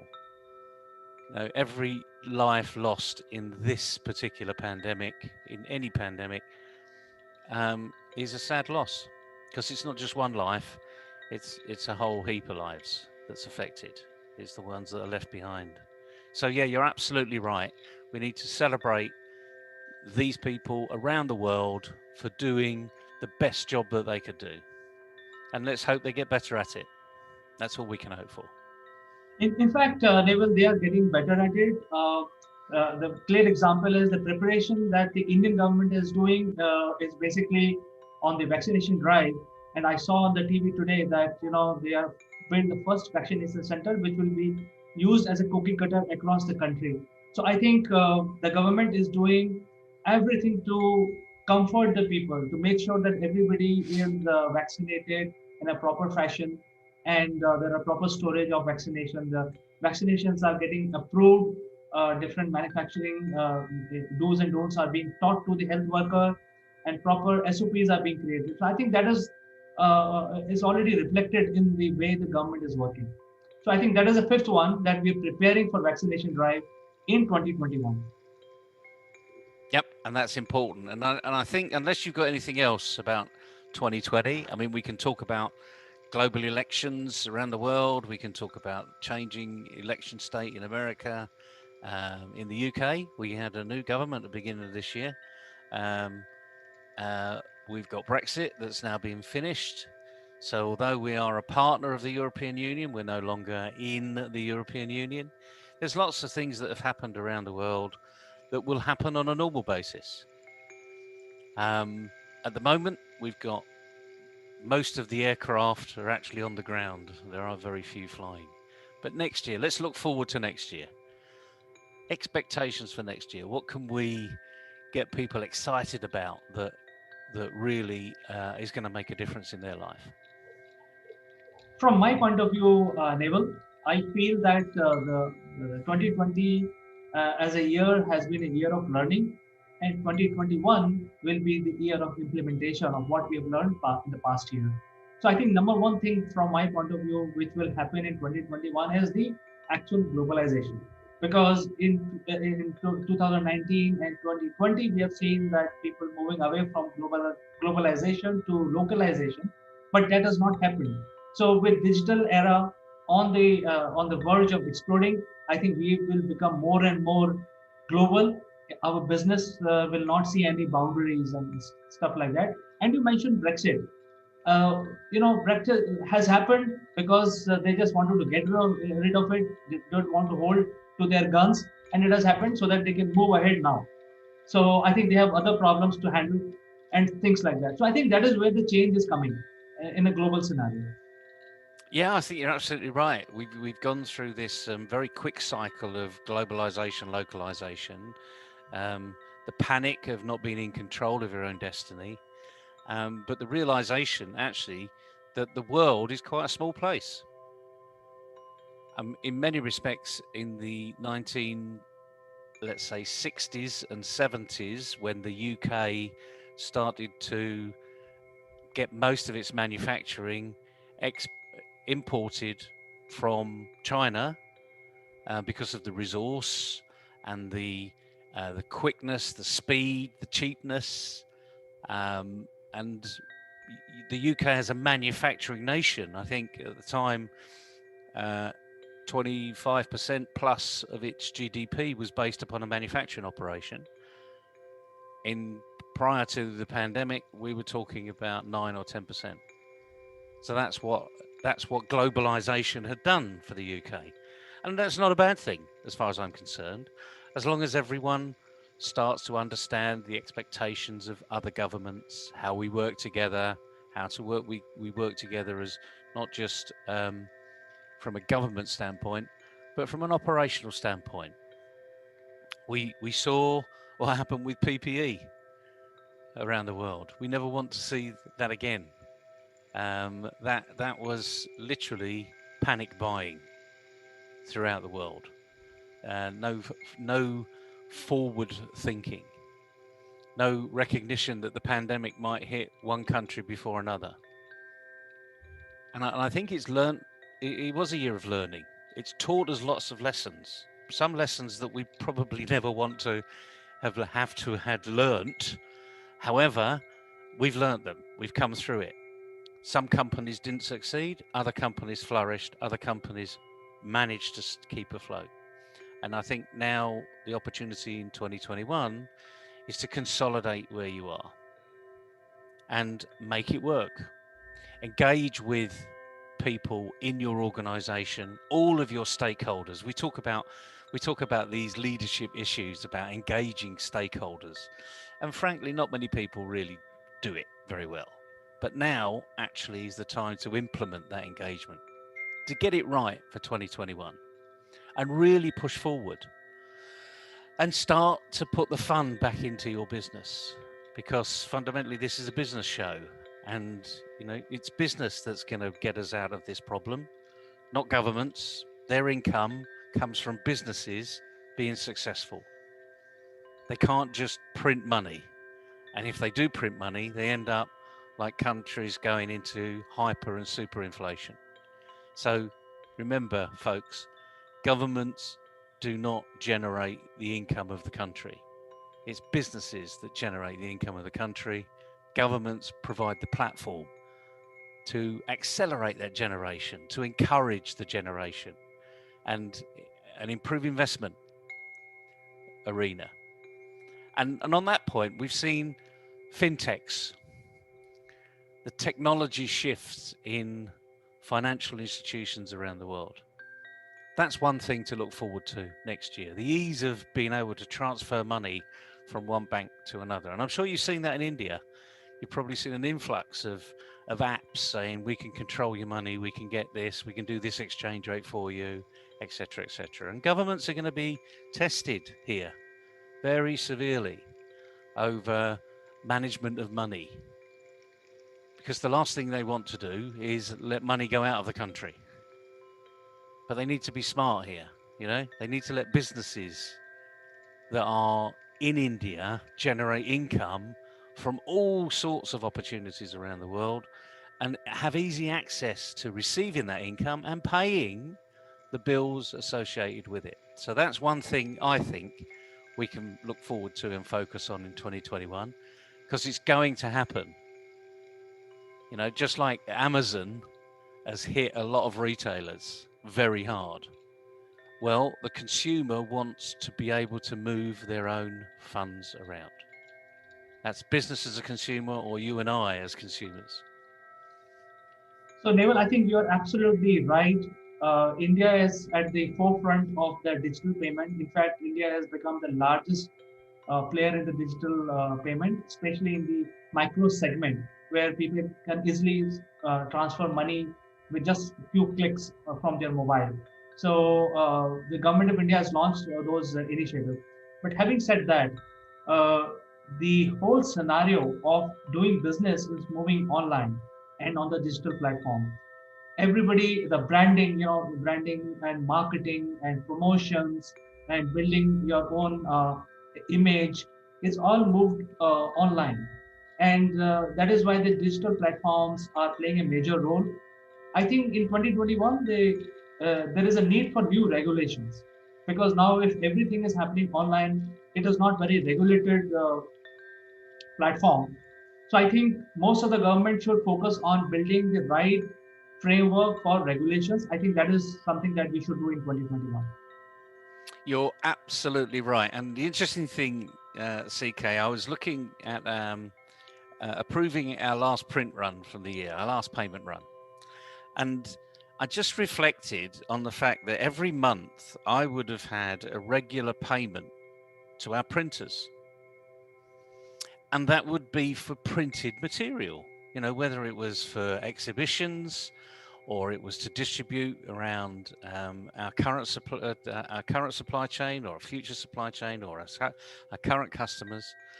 And I'd noticed, and literally, I haven't really paid much attention to this because my focus has been trying to do other things. But I asked the question, where's the printing retainer? Now, I give a print run. Look, I don't approve the print. I just look through the print run, and I get a synopsis. You know, I can't go and approve every single invoice. It's too many of them. Although there's few of them this year because of what's been happening. I haven't been traveling, so lots of that's gone away. And printing, as you say, the digital media has come into play. And I just asked the question, how many business cards have I got left? And my PA said, well, I have no idea. They're all in storage. And I said, what do you mean they're in storage? Well, you haven't been traveling. You haven't gone anywhere. So we haven't had to pick them out. I must have something like 6,000 business cards in storage, as she thinks currently, which is amazing because I get through about 20 or 30,000 business cards every single year. But this year, because of the pandemic, I haven't been traveling. The exhibitions that I might have gone to, I haven't gone to because they haven't been going. And it just, you know, even with someone like me that's in this digital world all the time, it just triggered to say, you know, that's one big impact. All of the hands I haven't shaken, you know, all the meals that I haven't gone to, you know, the breakfasts, the seminars. And yet I've had a really busy year. And it's all been online. Every single one of it has been online. And I think a lot of businesses need to wake up to that fact and recognize this is actually the way business is really going to be moving forward. And as I say, it came as a surprise to me. So it's not that I don't expect us to be online. It's just the wake up call has been there. It's been in our own backyard for 7 or 8 months. Some people are still in denial, and they need to get out of that denial state. I think the last thing on my mind that we can discuss, which may happen in 2021, is the age of integration. Because when the digital platforms are there, the integration is also very important. You know, you should be able to use the digital platform of your choice from any other medium that you have, of your choice again. So I think the era of integration, use of AI, smart control of video and voice, reach out and launch out different programs, uh, collections, stuff like that will have to be integrated into one platform so that everybody can use it. So a lot of players are going to come out with these integrated offerings. I think the forefront of these players would be the telecom operators, because I think they are in the best place to roll out these plans. So I think that is where in 2021 a lot of changes we will see. I think you're absolutely right, and I'm just going to make a bit of a plug for everybody out there. Integrate into something that's already there. Don't reinvent the wheel. There's no point reinventing the wheel. The number of people that try to connect with me on LinkedIn and say, would you like to try our CRM program? Would you like to try this? There are thousands of them out there already. So you and I talk about me too. Don't be a me too. You know, be individual, be independent. Come online, talk about yourself, because people buy from people. This is the message that everyone should be thinking about on the 31st of December when they look towards what's going to happen next year. What are our customers buying? If you're a very small company, a one-man band, they're buying you. If you're a slightly bigger company, but nonetheless a small company, 15, 20, 30 people, the likelihood is they're still buying you. And until you get to be a mid-sized company where they're buying a product or a service, but it's your salespeople that they're buying, because it's the trust and relationships that your salespeople have. So fundamentally, they're buying you because it's your trust and relationships with your salespeople, if indeed you may even be one of them, if you're smart enough to recognize it. And then when you become a big multinational, a huge conglomerate, nothing changes. They're still buying you. It may be you on the business card that's got a nice brand that everybody recognizes, but the brand is being represented by you. So, me doesn't come into you. Me too just doesn't actually work because there's no growth in me too. You'll just be me too for the rest of your life. And fundamentally, it's all going to revolve around you. And that's me as well. So I'm in the you. So as I suppose as we leave 2020 and we enter 2021, remember it's the relationships that are going to count. People are buying from you. So get out there. Show them who you really are. Level, I think the 50% of the workforce will be in the U arena, as you explained. You know, there will be the contract workforce. I think we can end our discussion today. We have discussed what happened in 2020 and what are the predictions for 2021. And this year, the New Year celebrations are washed out all over the world. There are restrictions. So I think I can wish you a very happy New Year. And you and I will get together to leverage the opportunities which will cross our ways in 2021. Absolutely, CK. And don't forget, everybody, just celebrate this evening. You know, I mean, some people are closer than others. My brother in New Zealand is probably getting ready with the champagne as we speak, as it's moving into late in the evening. And you're moving on that direction as well, because it's already your afternoon. We're just waking up, and New York have just put the lights out from last night. So we are a global community.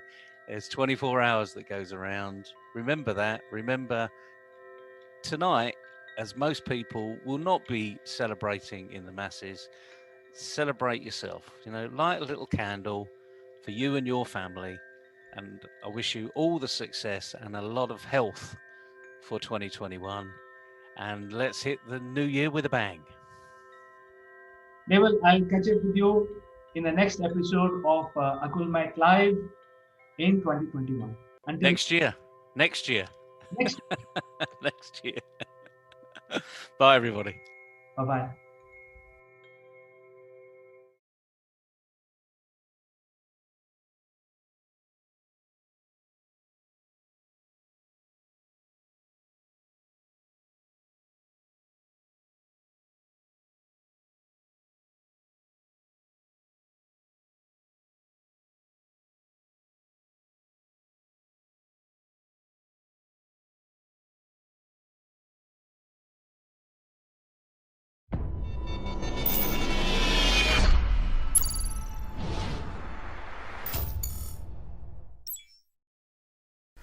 Hello friends, this is Chandrakant from Akulmach Technologies and welcome to Legal Matters. We want to discuss something about which happened this week, and it was a judgment given by Supreme Court against the farm laws, or rather Supreme Court gave an order saying that the farm laws are stayed until further decision. To discuss this matter, let me invite my friend from Ahmedabad, Mr. Jeet Bhatt. Thank you, Chandrakant, for inviting me to discuss about this matter. I'm looking forward for this discussion.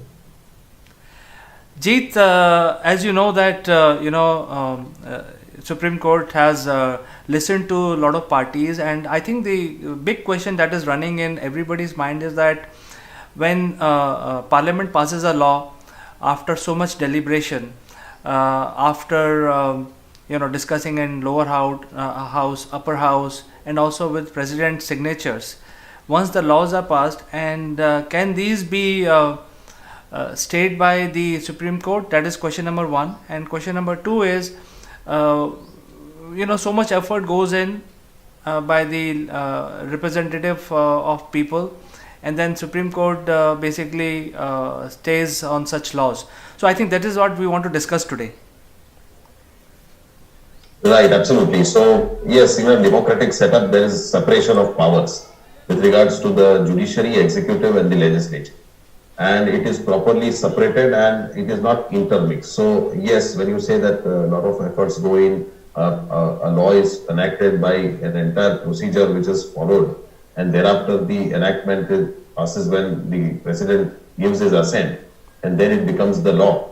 Certainly, that is the job and object of the legislature, and when they have done it, they have passed the law after so much deliberation and after taking so many factors which go into it, and also the fact that these farm laws which have been passed were to liberalize the farm sector, and that was done, which was required, which was suggested by several committees, which was recommended by a lot of expert bodies. And it would liberalize the farm sector, which is necessary, in my opinion, as well. And also the International Monetary Fund giving out a statement saying that these farm laws are beneficial for the future of this country. And certainly we have seen the effect of market economy now that India is, and the effect and the growth that we have seen in last around 20 years. Certainly market economy is the way ahead, and every sector gradually should be brought into this market forces of the market. But with regards to the protests that are going on, certainly whenever a new change comes in, there will be protests from some quarters of this country, and the best way to deal with it is to give time to these new laws, because we've seen since 1991, since we opened up our economy, there have been protests going on since that time when the market was liberalized. But gradually now, all those people who had been protesting are also aware of the benefits of this liberalization policies. And therefore, in this new farm laws liberalizing the farm sector, if they had been given the chance to be implemented and to be seen its effect, then probably the agitators would have also seen the benefits. But unfortunately, the Supreme Court has stayed the implementation of these three farm acts, which were passed in 2020. But what appears to be the reason behind saying this, undoubtedly, it's an unprecedented act which has been order which has been passed by the Supreme Court. Because generally, it is Supreme Court's orders itself, judgments, that not to stay the implementation of the act, because once it has been passed by proper procedure, there is a constitutional presumption that these laws are valid and they are not infringing any of the fundamental or constitutional rights guaranteed under the Constitution. But the factors what weighed in before the Supreme Court by passing this unprecedented order has been recorded in its order dated 12th of January. And what it says is that there were three categories of petitions which came up before the Supreme Court. The first category of petition was challenging the validity of these three farm acts by the agitators and unions of farmers. The second set of petitions was with regards to those unions of farmers which said that these farm laws are good and they should not be held as invalid. And the third set of petition were filed by individuals and residents of Delhi and neighboring states, complaining that due to these agitations, their right to freedom of movement across the country is violated. Because these agitators have been blocking the roads which enter Delhi. And therefore, residents' rights to movement is infringed, and therefore they should agitate, because agitation and protesting is also a fundamental right. But there has to be a place, a ground, a dedicated area where these protests should go on. And it should not be in a way that it violates the normal life of the city. So these three petitions came up. The Supreme Court also observed that the agitators have been agitating and protesting in a peaceful manner. And the Supreme Court appreciates that. And it says that laudably the farmers have so far carried on the agitation peacefully and without any untoward incident. So it recognizes that the protests are going on in a very peaceful manner. But what it also, what was alleged is that some unions and some members are planning an tractor rally on 26th of January to disrupt the Republic Day function in Delhi, to which also some unions and their lawyers denied, saying that we would never do it because every family, one member from Punjab or Haryana is in army. They would never disrupt the Republic Day function, which is carried out in Delhi. But still there were reports, and it was confirmed by the Attorney General, that some banned organizations are funding and wanting disruption. And therefore, that was the allegation which was made before the Supreme Court. But the Supreme Court also observes that negotiations have been going on, protests have been going on since September, and they are not fructifying. There is no result coming out. There is no way that conciliation or negotiation seems to be going on successfully. And therefore, Supreme Court was of the opinion that a committee of experts have to be formed and both the sides have to submit and represent before this committee, and let the committee make a report and submit it to the Supreme Court.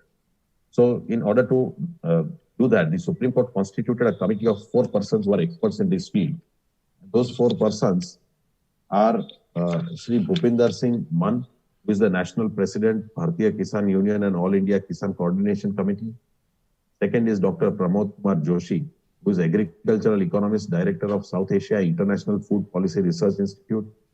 Third is Shri Ashok Gulati, who who is the agricultural economist and former chairman of the Commission for Agricultural Cost and Prices. And fourth is Shri Anil Ghanwat, who is the president, Shetkari Sangathan. So the Supreme Court constituted by appointing these four members in the committee and has directed the committee to allow all these unions to make representation and hear them and come out with a solution and ultimately file a report within 2 months from the date of first meeting of this committee. Finally, the Supreme Court also observes in its order, and I think this is the why the Supreme Court has granted stay in an unprecedented manner. What the Supreme Court states is that while we may not stifle a peaceful protest, we think that this extraordinary order of stay of implementation of the farm laws will be perceived as an achievement of the purpose of such protest, at least for the present, and will encourage the farmers' bodies to convince their members to get back to their livelihood, both in order to protect their own lives and health, in order to protect the lives and properties of others. So this fact is what has been weighed by the Supreme Court in order to stay that the Supreme Court observes that it doesn't want to stifle a protest, but it also thinks necessary that life and property of those who are protesting is also at risk, because we've seen a lot of members dying during this protest, some committing suicide. There are women, elderly persons, there are children who are on the streets in this cold winter and also during this pandemic. So there is threat to their life. There is also threat to life and property of other residents of the city of Delhi and neighboring states. So therefore, in order to convince the members who are protesting, the Supreme Court has given a stay so that they have some confidence in the Apex Court as well as in this committee which has been constituted by the Apex. And therefore, to gain their confidence, the Supreme Court has granted this stay. But undoubtedly, it's an unprecedented order, not seen before. And the Supreme Court normally doesn't grant stay. But because of these circumstances, the Supreme Court might have thought that this is the best way to handle the situation at the moment. And thereafter, the Supreme Court will consider the constitutionality. But also, the Supreme Court in its order has not touched upon the merits. It has not heard the arguments of the councils on the validity of the act, because an act enacted by the parliament is not final. Ultimately, if it is challenged, it is for the Supreme Court to decide whether the act violates any of the fundamental rights guaranteed under the Constitution, and therefore the final say is of the Supreme Court. The Supreme Court can ultimately declare an act to be ultra vires or unconstitutional if it finds that it violates any of the guarantees which are granted by the Constitution under Part 3 of the Constitution. So therefore, the Supreme Court will decide, but Supreme Court normally doesn't grant stay of these acts which are challenged, and therefore this is unprecedented. But it seems that these are the reasons what wait before the Supreme Court while passing this order staying the implementation. But certainly there was an argument made by an advocate who represented 15 unions from 15 different states of this country, who submitted that don't grant stay because this will affect, because we have already implemented and we have placed orders with regards to fruits and vegetables. So the Supreme Court said that with regards to minimum support price, that will remain. Otherwise, the implementation of these acts would be stayed. So certainly, the Supreme Court weighed in the current situation, law and order situation in Delhi and neighboring states, and therefore has granted this extraordinary order. So I think, Jeet, thanks for clarifying. I think the people are thinking that the parliament spent so much time in passing these laws, and then one fine day, few people will file a petition in the Supreme Court, and then Supreme Court will decide the fate of that law. So I think that is one thing that you have clarified very nicely, where you have said that very clearly that the Supreme Court is the ultimate custodian of any legal matter. So I think they have the complete jurisdiction in this area. But I also feel that they have not really, they have just put a stay on the laws. They have not said that, hey, these laws are unconstitutional. So it is for the benefit of both parties, where the government talks about their pros and cons, and the people who are protesting also talks about pros and cons about these laws, and ultimately the decision will be taken by Supreme Court. So I think that is something which you have explained very clearly. But what is the way forward from here? What is your opinion on this? As I understand, the protests are with regards to repealing of these laws. Their demand is that these laws should be repealed. Now that the parliament, unless they pass another law, cannot repeal the laws which have been enacted. And I don't think the government wants these laws to be repealed. So in a way, this is a stalemate situation and there is a deadlock. But ultimately, it depends on how effective and efficient this committee is in in convincing the members of both the sides in order to reach some conclusion.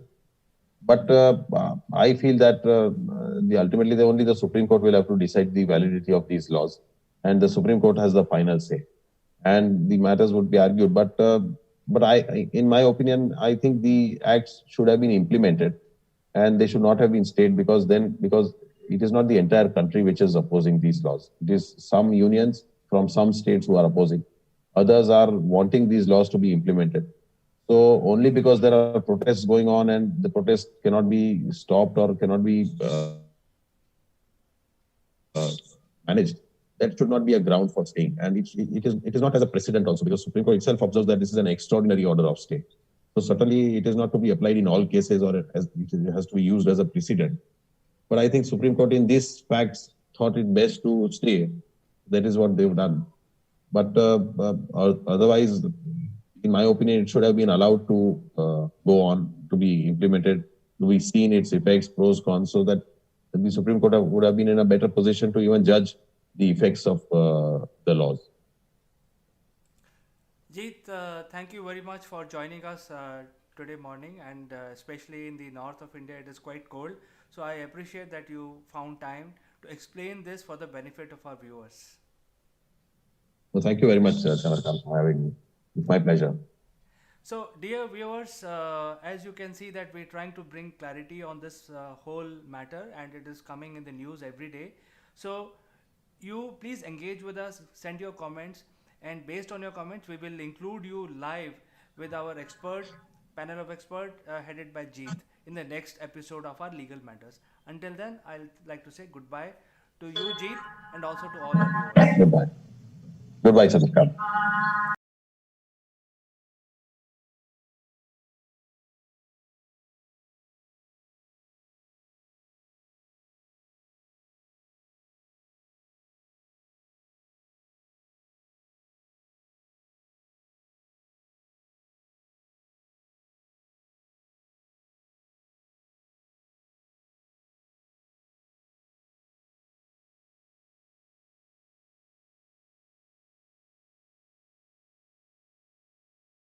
This video is sponsored by Single Point Solution. Single Point is pioneer in production and distribution of electric vehicles like electric bikes, electric scooters and three-wheelers. Single Point also provide consulting services to small F players.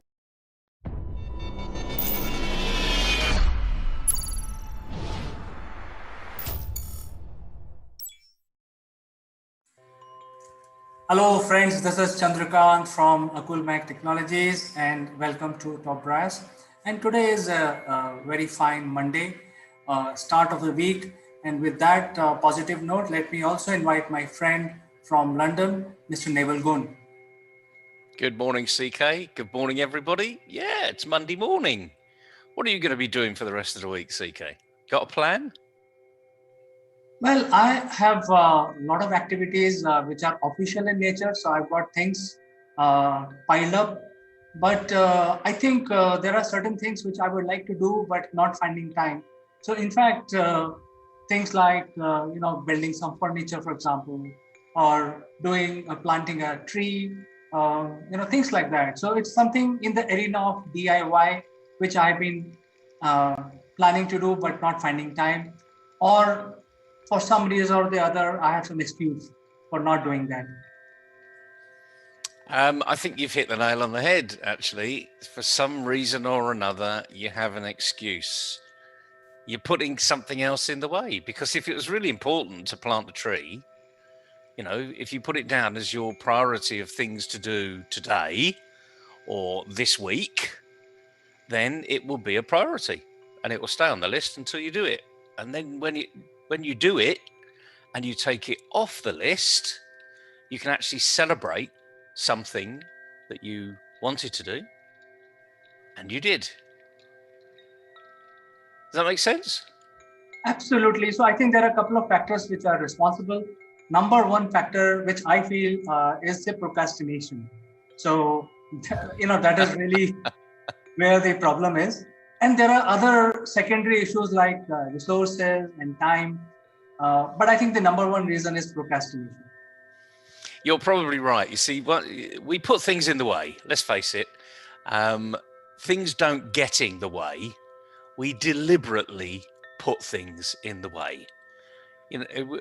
We put things there so we look at them and we don't trip up, and we go around and avoid them. And that's procrastination too.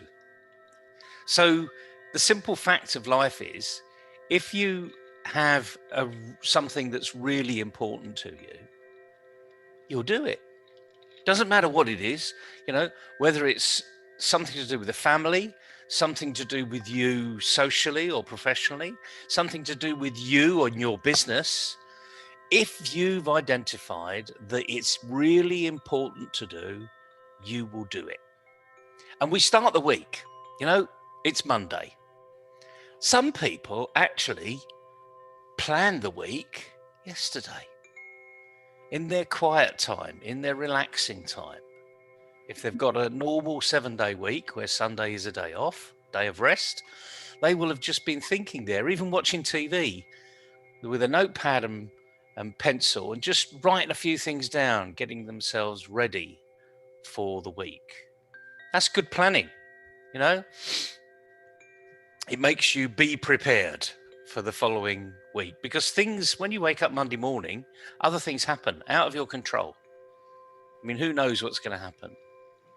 But the key thing to this is, if you're putting something in the way from something that you want to do, but it isn't happening, it's no one else's issue apart from your own.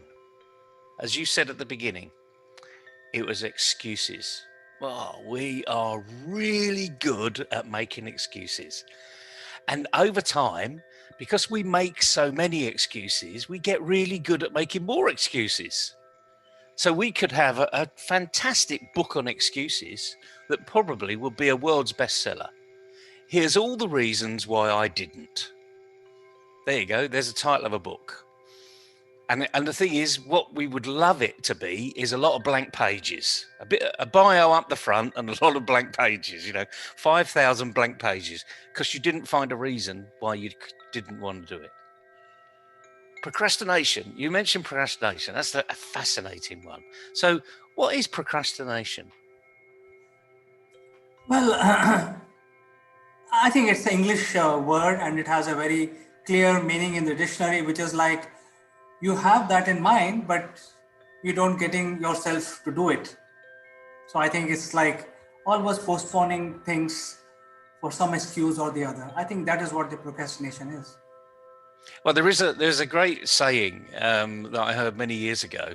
Procrastination is the thief of time. And the thing is, you are the thief. You are stealing your own time. I mean, in our leadership programs, we call it behavioral waste. Procrastination, there's a fine line between people thinking they're doing something and procrastinating about it. And you'd be quite surprised that the thin line is almost like jumping off the end of a cliff. And when you realize actually that you're not thinking about it. And let's give people some tips here, okay? The difference between thinking and procrastinating is, when you're thinking, you're always moving forward. You're always saying, what if? You're putting things in the way. It's always a progressive opportunity. When you procrastinate, you tend to do this a lot. Round and round and round in circles. You may still be moving up, but that's because you're thinking. But the procrastination is going round and round here, not growing. And it's the thief of time, because sometimes you can say, I can do this in 10 minutes, and it takes you 50. But what if it took you 10 minutes? How much? You'd have 40 minutes to go and think about something else. In fact, you're making a lot of sense because as a human being, you are always thinking, and the procrastination is also a thought process. So it is actually spending your gray matter in actually planning your procrastination. So I think it's very well put by you. It's a thief of time. You are actually spending more time and less productive time. And it's simple, actually, but only when you realize what you're doing can you get out of it. So this excuse, putting things off, the easiest way to stop putting things off is to make a list of things that you must do. Not a nice to do, things you must do. You know, that might be putting the garbage out. You know, how many parents struggle with one of the chores that they've given their teenager of once a week, put the garbage out. And you put it out on a particular time of day because the garbage guys come a little bit later in the day. Monday morning is our day for garbage. Do I put things out at Monday morning? No, I put things out on Sunday evening. Even if it's raining, I will put things out on Sunday evening because then that's a chore done. These guys may not come at 7:30. They may come at 7:10. You know, and I'll miss them if I haven't put it out the night before. These are such simple things, you know, but like anything else, if it's important, put it on a list and do it. And if it's something that's important on a regular basis, we have this thing called practice, practice, practice. So you can practice getting really good at being stupid, if you like, or you can practice getting really good at being really good. Whatever you practice, you'll get good at. So isn't it obvious to practice the good things? So therefore you need to go and find out what the good things are and practice those first. Again, this is all common sense. And we learned it very, very young in our life, but for some reason, we seem to forget it. You know, a lot of people that say, "Oh, I'm going to enter that competition," and never do. You know, they go and say, "Oh, the X Factor's on. Oh, yes, that's wonderful. I'm going to enter next year," and they never do because it's not important enough. So make it important in your life, and then you will make it happen. That's the simple message for a Monday morning. So what are you going to do for the rest of the week? Make it happen? I will make it happen, Neville. In fact, you gave us a very good idea about writing a book on excuses. In fact, that reminds me one comedian, a South African comedian. I don't want to mention his name, but he has written a book, and he has simply compiled the tweets of Trump.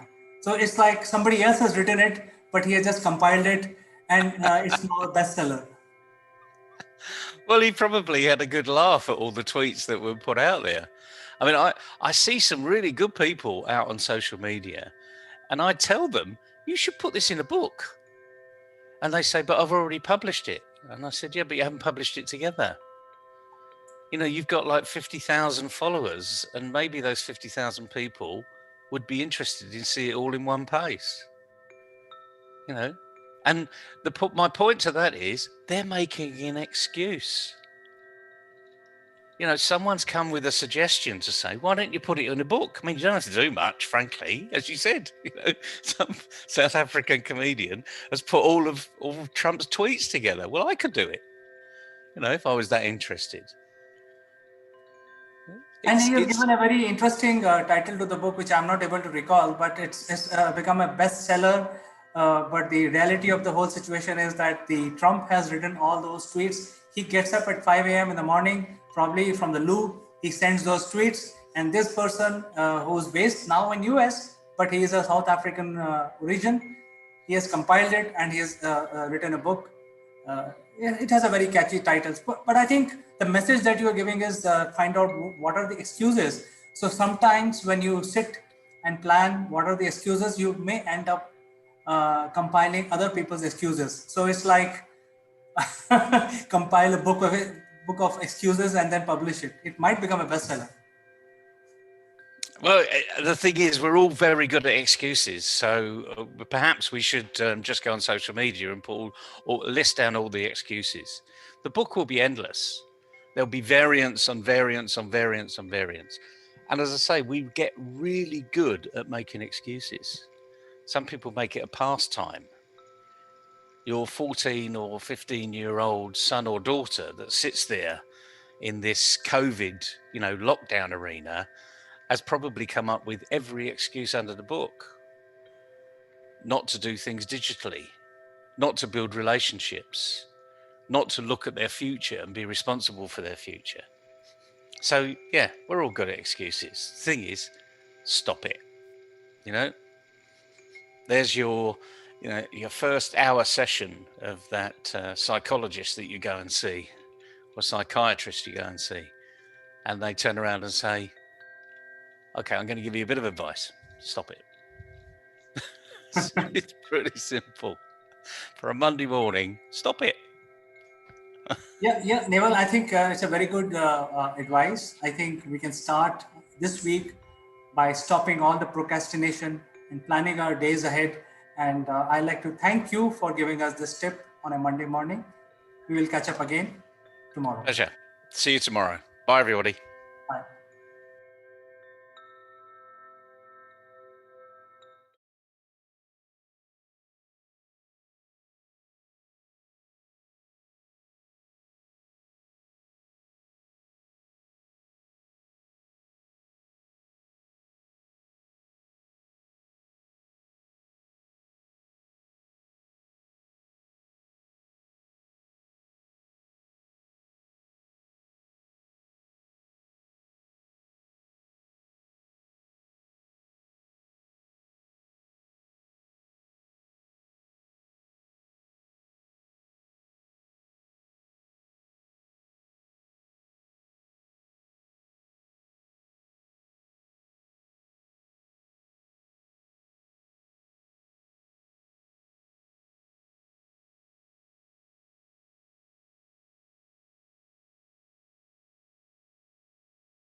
Hello friends, this is Chandrakant from Akulmach Technologies and welcome to the Likeable Leader section of our show.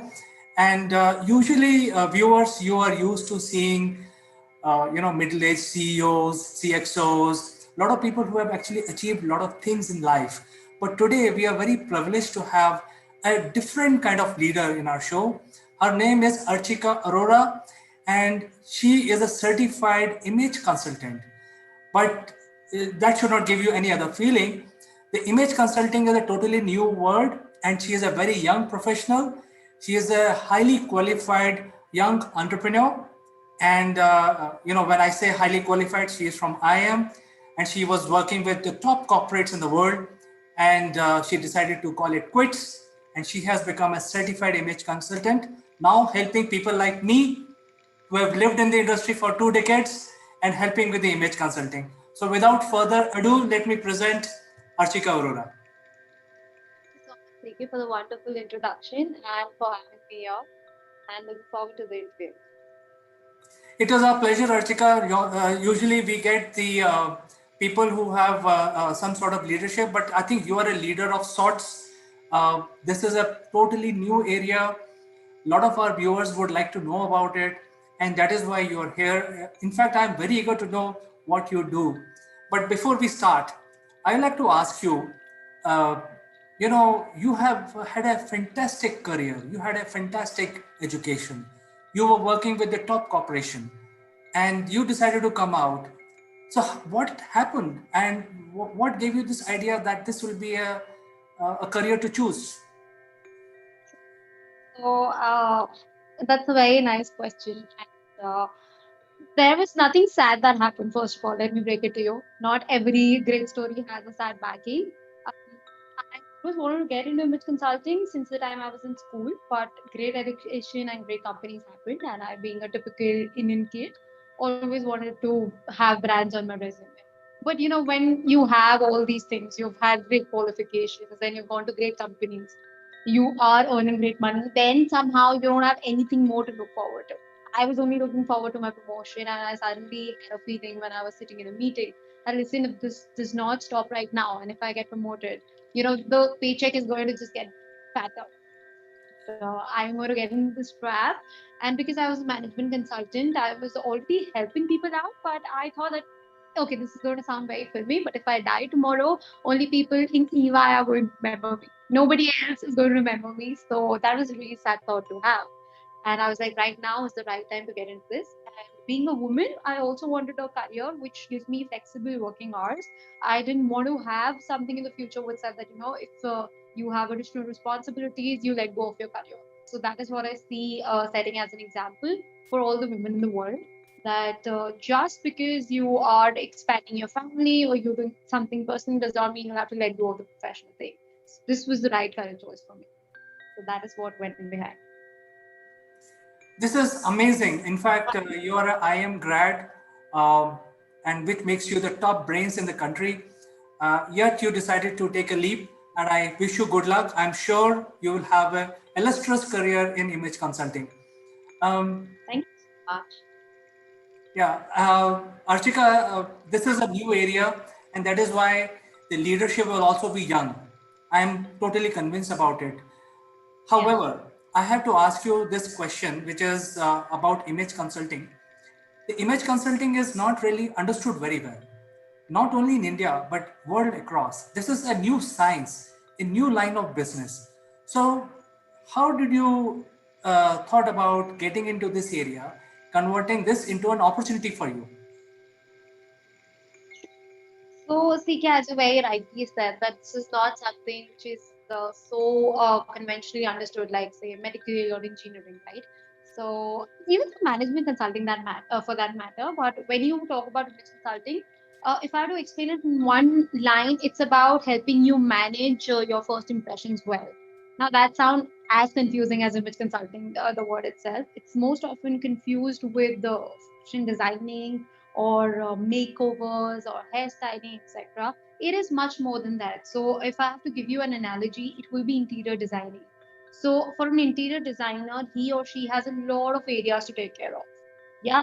So, it can be carpentry, it can be plumbing, etc. So, similarly, an image consultant is taking care of your outer appearance so that you get good opportunities because the attention span of people is decreasing like anything. You become successful only when you have opportunities to look forward to, right? So we majorly do it through a change in your clothing, then a change in your face and your entire outer appearance. Having said that, this sounds pretty superficial when I talk about it this way, right? So it takes care of your physical characteristics, what your body shape really is. This is not fashion. What is trending today may not trend tomorrow. So if I talk about you, you'll have a certain body shape. We have 8 different body shapes: diamond, triangle, etc. Then you have face shape. Okay. Then you have psychological characteristics, what you feel from inside. Sometimes you look at people and they're like, this person seems really rude. But when you talk to him, he turns out to be a really soft person. So how do you stop giving those contradicting signals? And the only thing you can take care of is clothes. You can't change your psychological characteristics so easily. Physical, you definitely cannot, even if you're hitting the gym where it's a good 6 months, 12 months, and then also you have a certain skeletal structure which you have to stick to, right? So you only have clothes that you can really change the messages you're giving out to people. And the perception that others have of you, our clothes speak. That is the basic essence of image consulting. So just as we speak through words, our clothes speak. So for example, if you have a collar right now, it is speaking of authority. Okay, but because you don't have another third layer, say for example, a jacket or a blazer, so you seem to be approachable, but you're not somebody who I can take for granted. Yeah, so to give you a very small example, this is how I can explain right now. Yes, it's pretty misunderstood. And if you've seen the movie Rockstar, right, he says image is everything and everything is. I always like to quote this line because this really makes that impression in the minds of people that, yeah, this is something more than fashion designing and more than following the trends. So, as a professional, I know what you're saying makes a lot of sense. There is an old saying that the first impression is the lasting impression. So, it is Yeah. in our interest to make the first impression. And at the same time, it's always in the back of the mind, you have to look approachable, you have to look friendly, and so on and so forth. You have to look attractive. There could be many image related attributes. And when you go around finding your students, as I would like to say that, because learning is for everyone. And I think the people like me in my age group would need more than anybody else, because we are the people who are more concerned about the image. When I say me, basically a person who's like 15 years or above experience in the industry. um, so you must be meeting a lot of these people like me.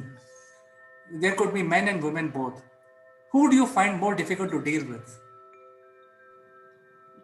Again, a very good question. This is making me sound like coffee with current people, and you'll make me go out of business. So I'm not going to choose any sides, but I'll try to be as candid as possible. So I would say that when you're catering to women, it's easier to get them into the sales funnel. They're the one who will be ready to put on their money without asking too many questions. So they are risk takers when it comes to this industry, but they will make sure that they get value for every buck that they'll spend. Yeah. So, and vis-a-vis men are people who ask you a lot of questions before they actually shell out their money and offer your consulting services. But once they enter your community, they are really easy locked. So, before somebody enters your community, I think it's women who are more difficult to convince. They're easier to convince, but more difficult to keep. And vis-a-vis men, they're difficult to convince, but once they enter your community and start taking your services, they're an absolute breeze. So, as an entrepreneur, as an image consultant, it's absolutely up to you. What sort of niche do you prefer and target audience? I have a follow-up question on this. Do you ever face any resistance in terms of entry level? Because people are very protective about themselves, their image and the way they speak, etc. Usually, 90% human beings are like that. So, what kind of resistance you face when you're making a pitch? So, I think any sales pitch that you're making, it really depends on the kind of words you're using. If you straight away go and say, hey, this is wrong with you, all of a sudden the person will be very defensive. So the play of words is very important. How I typically go and suggest other image consultants to do is that you tell that this is what I do. And if somebody is typically changing role or looking for a new outward appearance, do you know anybody who will, benefit from my services? I won't say directly that when you want to join, and if the person is really interested, when you blame it on the third party, right, the person really gets comfortable. So I have used that trick and that works really nicely for me. Otherwise, obviously, you can't be telling people it's not a soap that you'll say that your acne spots will go away. You can't be saying that you look a bit fat, but if you use this kind of clothing, you're going to look much more better. You can't be saying that. And fat is in fact not a term that which consultant will ever use. We call it variations, for example. So yeah, that is my trick that I've used and I've given it out in public now. So have fun. See, Archika, now when I speak to you and I think about it in retrospect, I feel this current management of image is much more difficult than the usual management consulting, because you're now dwelling on the human psychology. Yeah. So, having said that, what kind of people need your services? So I would say that people who are one conscious of their physical appearance and outer appearance or their job demands it. So, for example, corporate top management, then politicians, and making it as approachable as it gets. If you are changing roles in your personal professional life, so in personal life you may be getting married, or you may be having a baby. So now you're no more a husband but also a father, all right, and maybe you're having your grandson vis-a-vis if you are looking at your professional life, you are getting ready for promotion, or you want to look promotion ready. You cannot have got promotion because you don't look a certain way or ready for the next level, and maybe from the back end you're moving to front end. And I've had people who worked on their products, the entrepreneurs, and then they say that, listen, now is the time I want to go to investors, so I want to look a certain way, I can't be going in my t-shirt and jeans.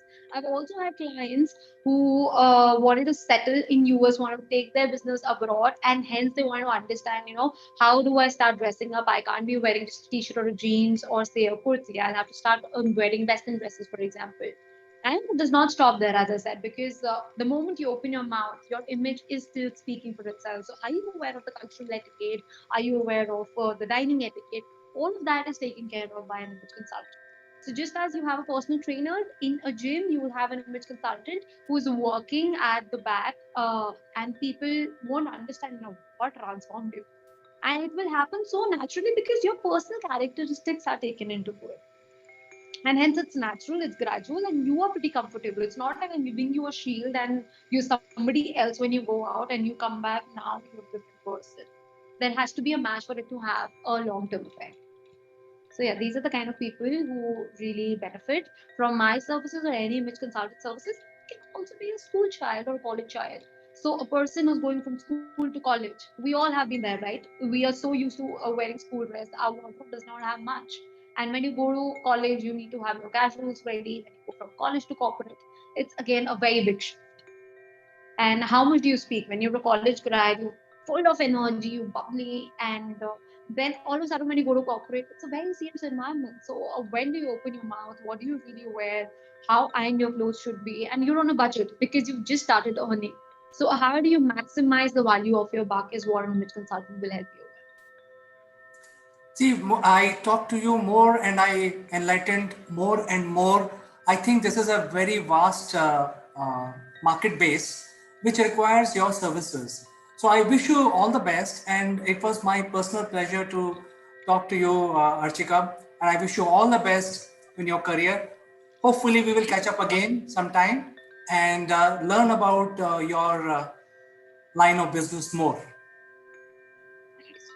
Okay, enjoyed it thoroughly. So thank you so much once again. Thank you, and bye bye. My pleasure. Bye.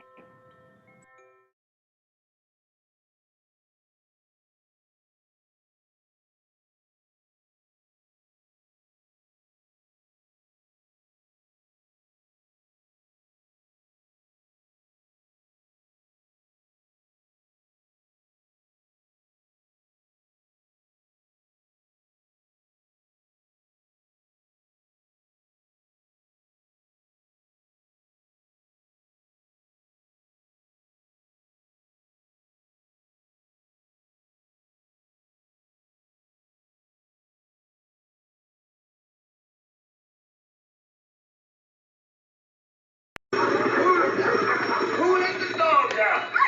Who let the dogs out? Who let the dogs out? Good morning, Neville. Good morning, CK. Very cold day in London today. It's calm in India as well. We have today's 23rd day of the lockdown. We have some more days to go. But more important thing is today is alphabet Q that we want to discuss. So what do you think Q stands for? Well, you've just said it. What do you mean? Well, you just said it again. Come on, Neville. Don't play with me. Okay, I'm not going to play with you anymore. Q is for asking a question. Okay. It's as simple as that. And it's a question that comes up all the time. Business owners really should ask questions. And why is that? Well, we learn through asking questions, and we learn through asking the question after the question after the question. So let's explore why this happens. So you've got young children, haven't you? Oh yes, we have two. There you go. So that was a very closed question. You've got young children, haven't you? And you came back with, yes, I have two. So you gave me a bit more information there. And during the day, now your children are under lockdown, you see them all the day now. You can't avoid, despite being locked away in your study. One of the features of children is they ask lots of questions. So on an average day, what percentage of their day, when you see them, are they asking questions? So the children are always asking questions. I think they have 80% of their time they're asking questions for small little things. Everything they want to ask a question, because if the parent says, hey, do it, they feel empowered, so they do it. But 20% of the time they feel empowered themselves. So without asking 20% active for the 20% activity, they don't ask any question. So I would say 80% they're definitely asking questions. Yeah, and that's pretty typical, because even in the classroom they will ask questions. The teacher will say something and the kids will ask questions. But over time, the questioning stops. It slows down. And we know that happens because now let me ask you from a business point of view, just on average, how many people ask questions? Interestingly, Neville, the way you put it makes me introspect myself, and I really feel that nobody asks questions. In fact, if I have my discussions with my colleagues, my team, and even my clients, very few questions. It's like a job, you know. Somebody says, "Hey, do this." The answer expected from that thing is okay. There are no questions asked, really. And so over time, and it's a feature of everyone around the world. This is not specific to any particular country or district. That's the way things happen. But it's the reason why it happens, which is really important. And the majority of the time is that when we're very young, we're thirsty for knowledge. You know, we really want to know, even the simple things. They're pushing boundaries all the time. So when your kids ask you, you know, I wonder if mum or dad are going to let me have this thing that I really want, you know, and they come to you and they suggest something and you say, yeah, okay. They've pushed the boundary, you know. It may be a really sugary treat that you think, well, under normal circumstances, no, but yeah, okay, they can have it now. They clock that up here and they know next time what did they do to push the boundary. So they're going to push the boundary again. And we should be doing that in businesses each time, just pushing the boundary. So, but the way we push the boundary is to ask questions. And it doesn't matter how simple the question is or how difficult the question is, we need to ask it. Now, this requires a lot of openness, not being judgmental, because that's really easy.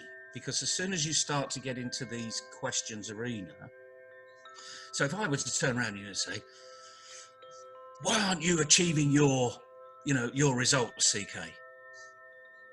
I mean, immediately I'm coming over as really aggressive and, you know, argumentative and judgmental. How does that make you feel?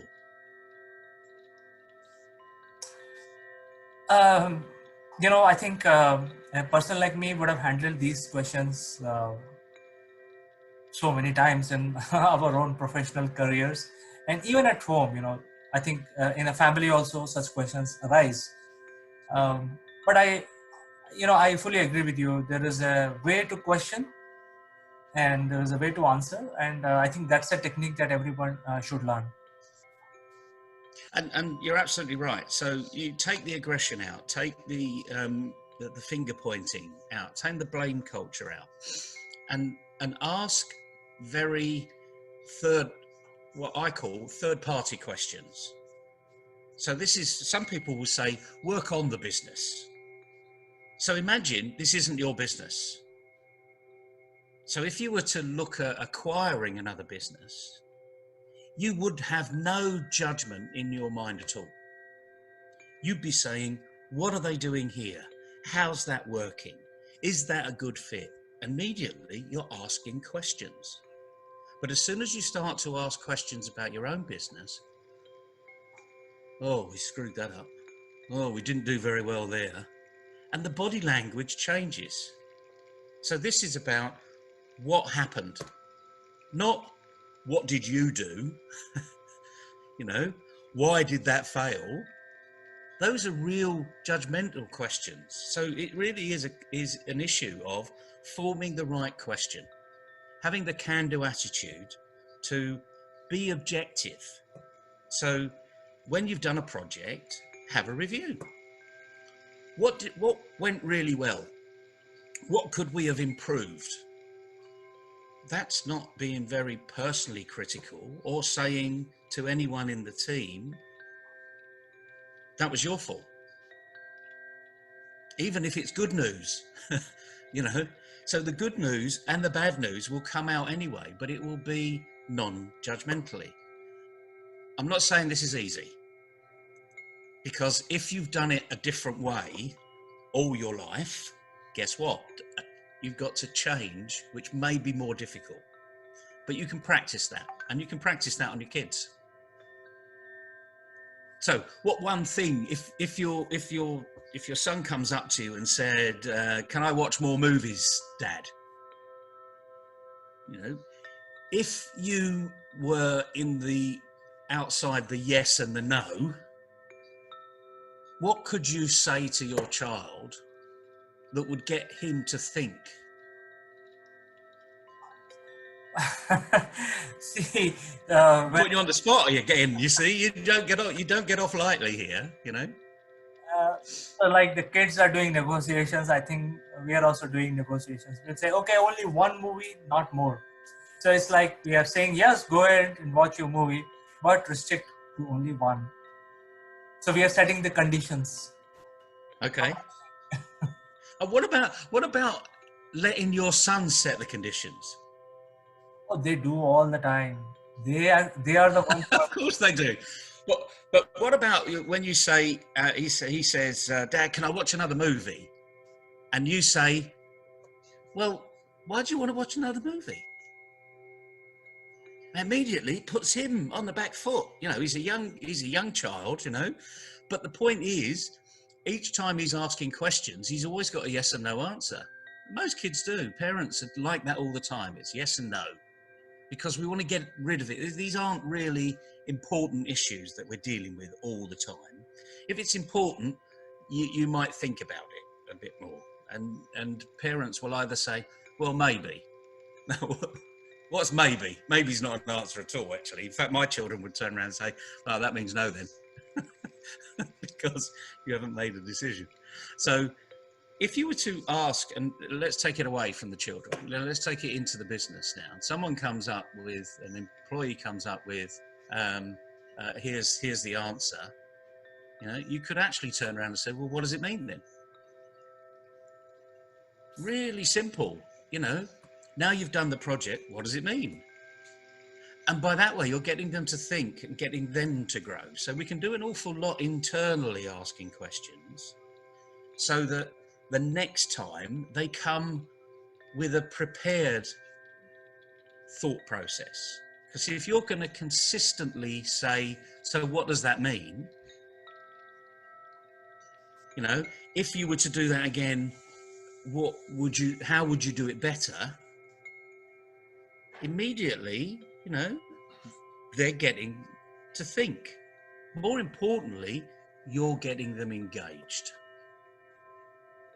And the more engaged your employees get, the more productive they become. They actually feel as though they're not just salaried and they're not just taking their wage every month, they're actually contributing to the organisation.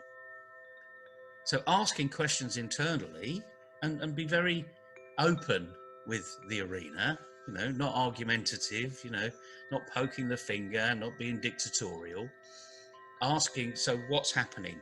Why is this happening? What could we do better? Where did we go wrong? How can I help you improve next time? These are not, not difficult questions to think of.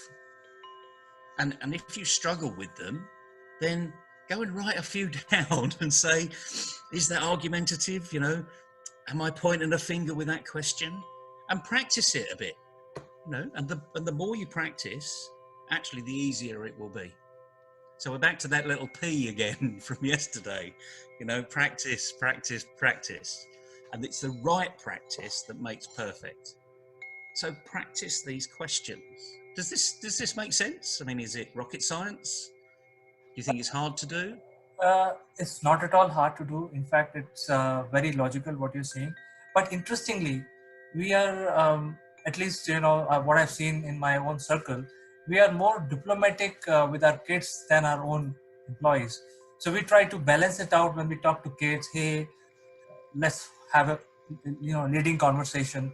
But with the employees, I think, or it's both ways. Even employees are, don't talk to the boss in that same manner.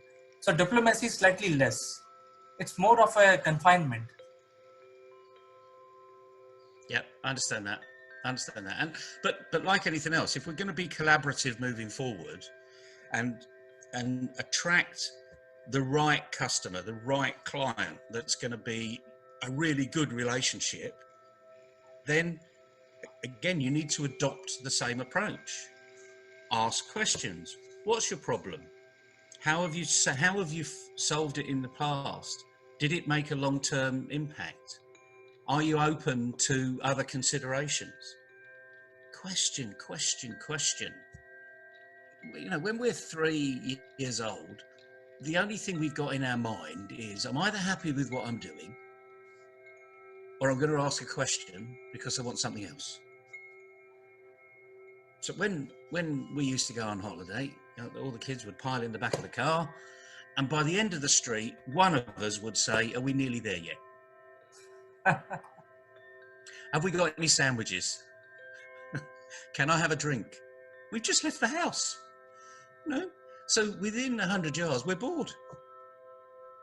And then, my parents, like every other parent, would say, well, let's play a game, I Spy. Well, that works for about half an hour. And then there's only so many lampposts that you can go past, I Spy reminded like something with L, lamppost, oh yes, Neville's turn. So, but we constantly ask questions. Now's the opportunity to ask questions in the business.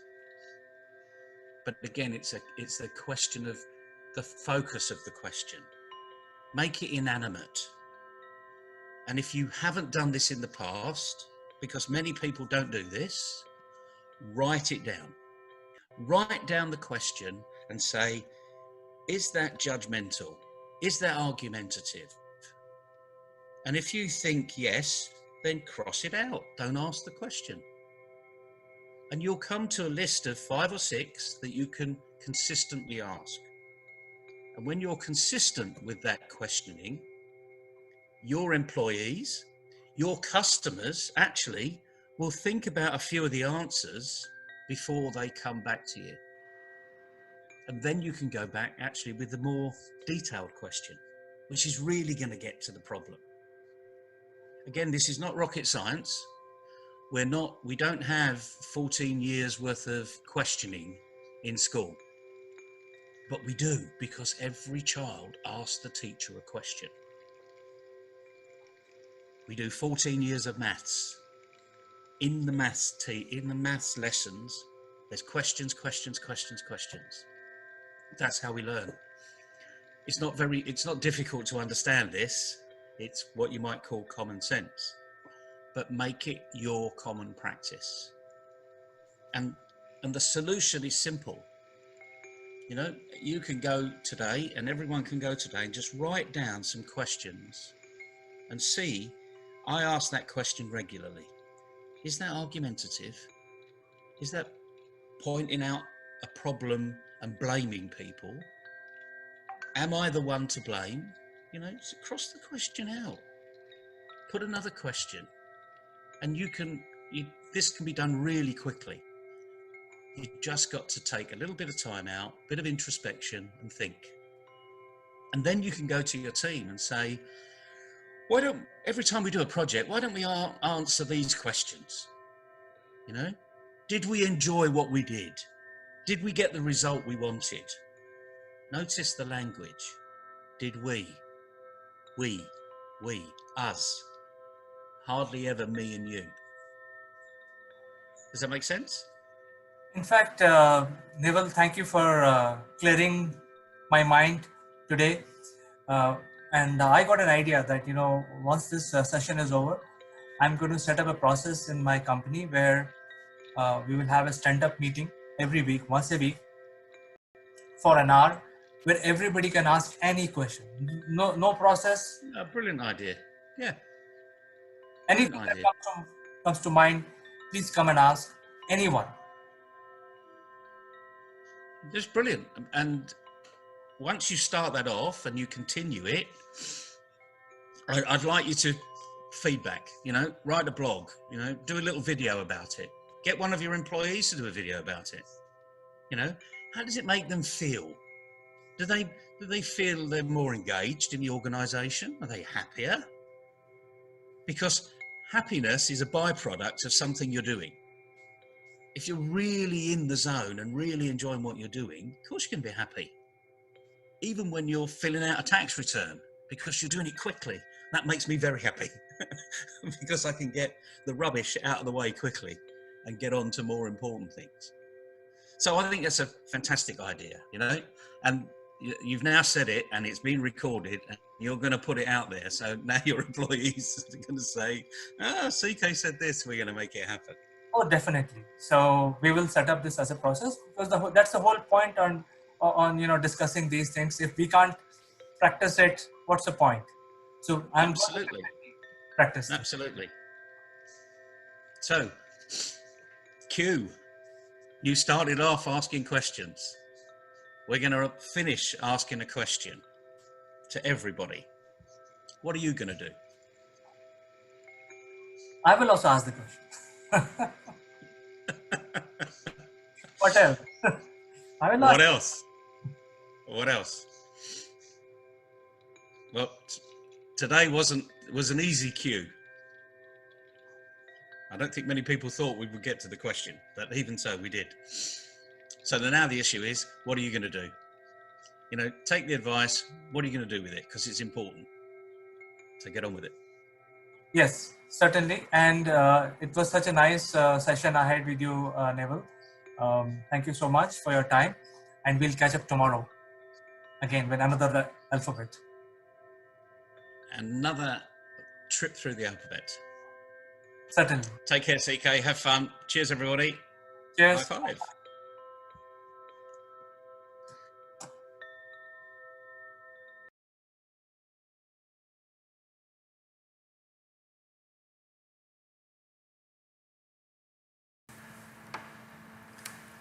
Hello friends, welcome to Top Brass.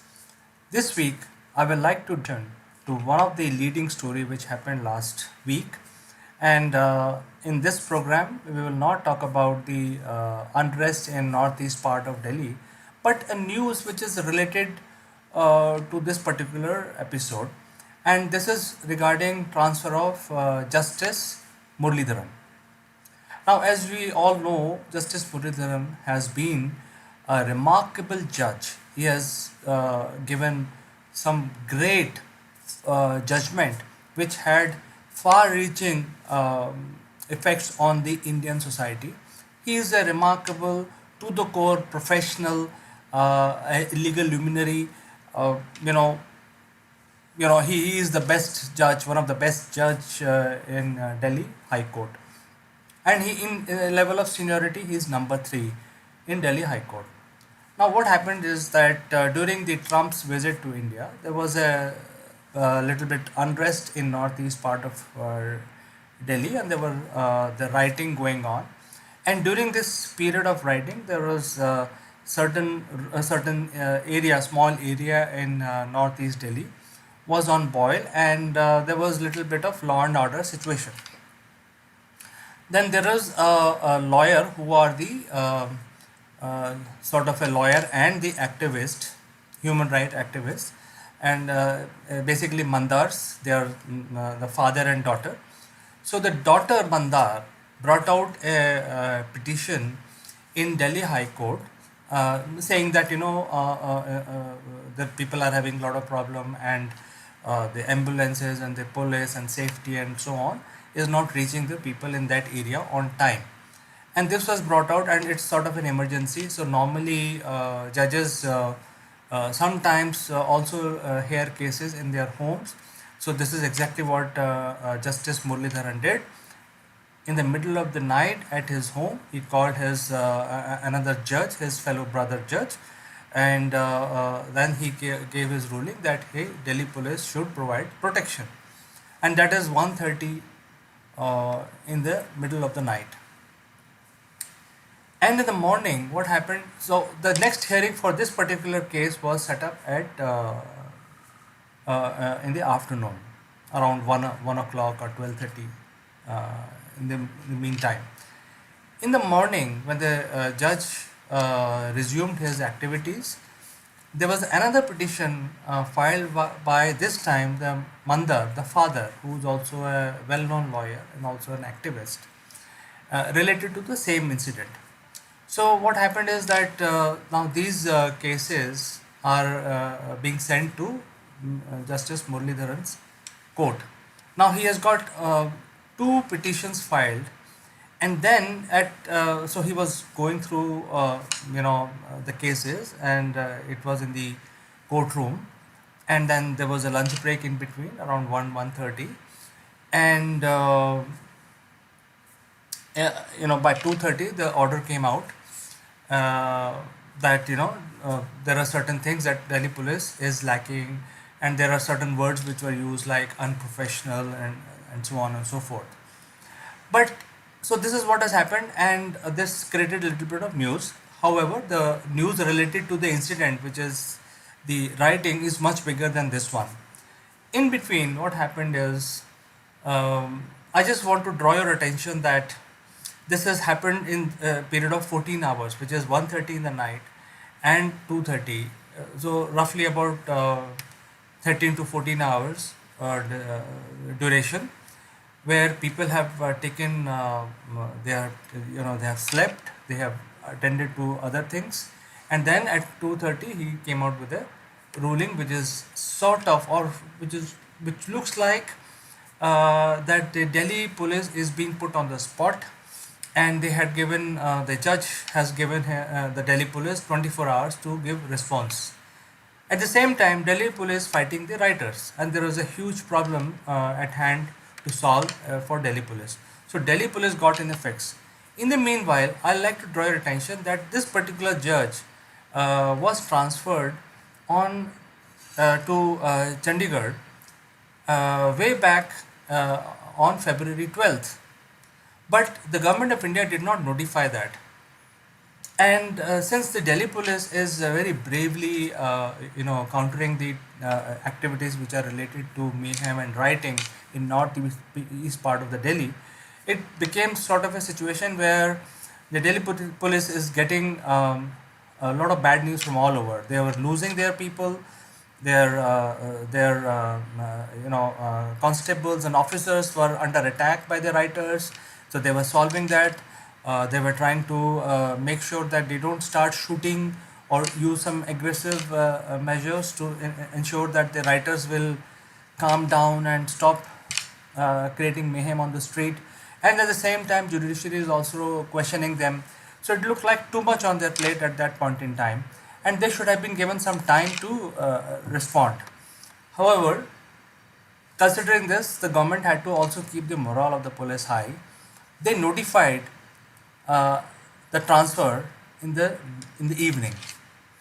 So what happens is that whatever judgment this particular judge has given with the follow-up cases stands null and void. So by notifying on the same day, government ensured that whatever Delhi police was given as a negative or sort of come back next day type of uh, judgment by Justice Muralidharan will not be heard next day. So this is exactly what has happened, and so this is a normal process. It happens. This is by the law. Whenever the judge is transferred, all the orders taken on that very day when he is transferred are null and void.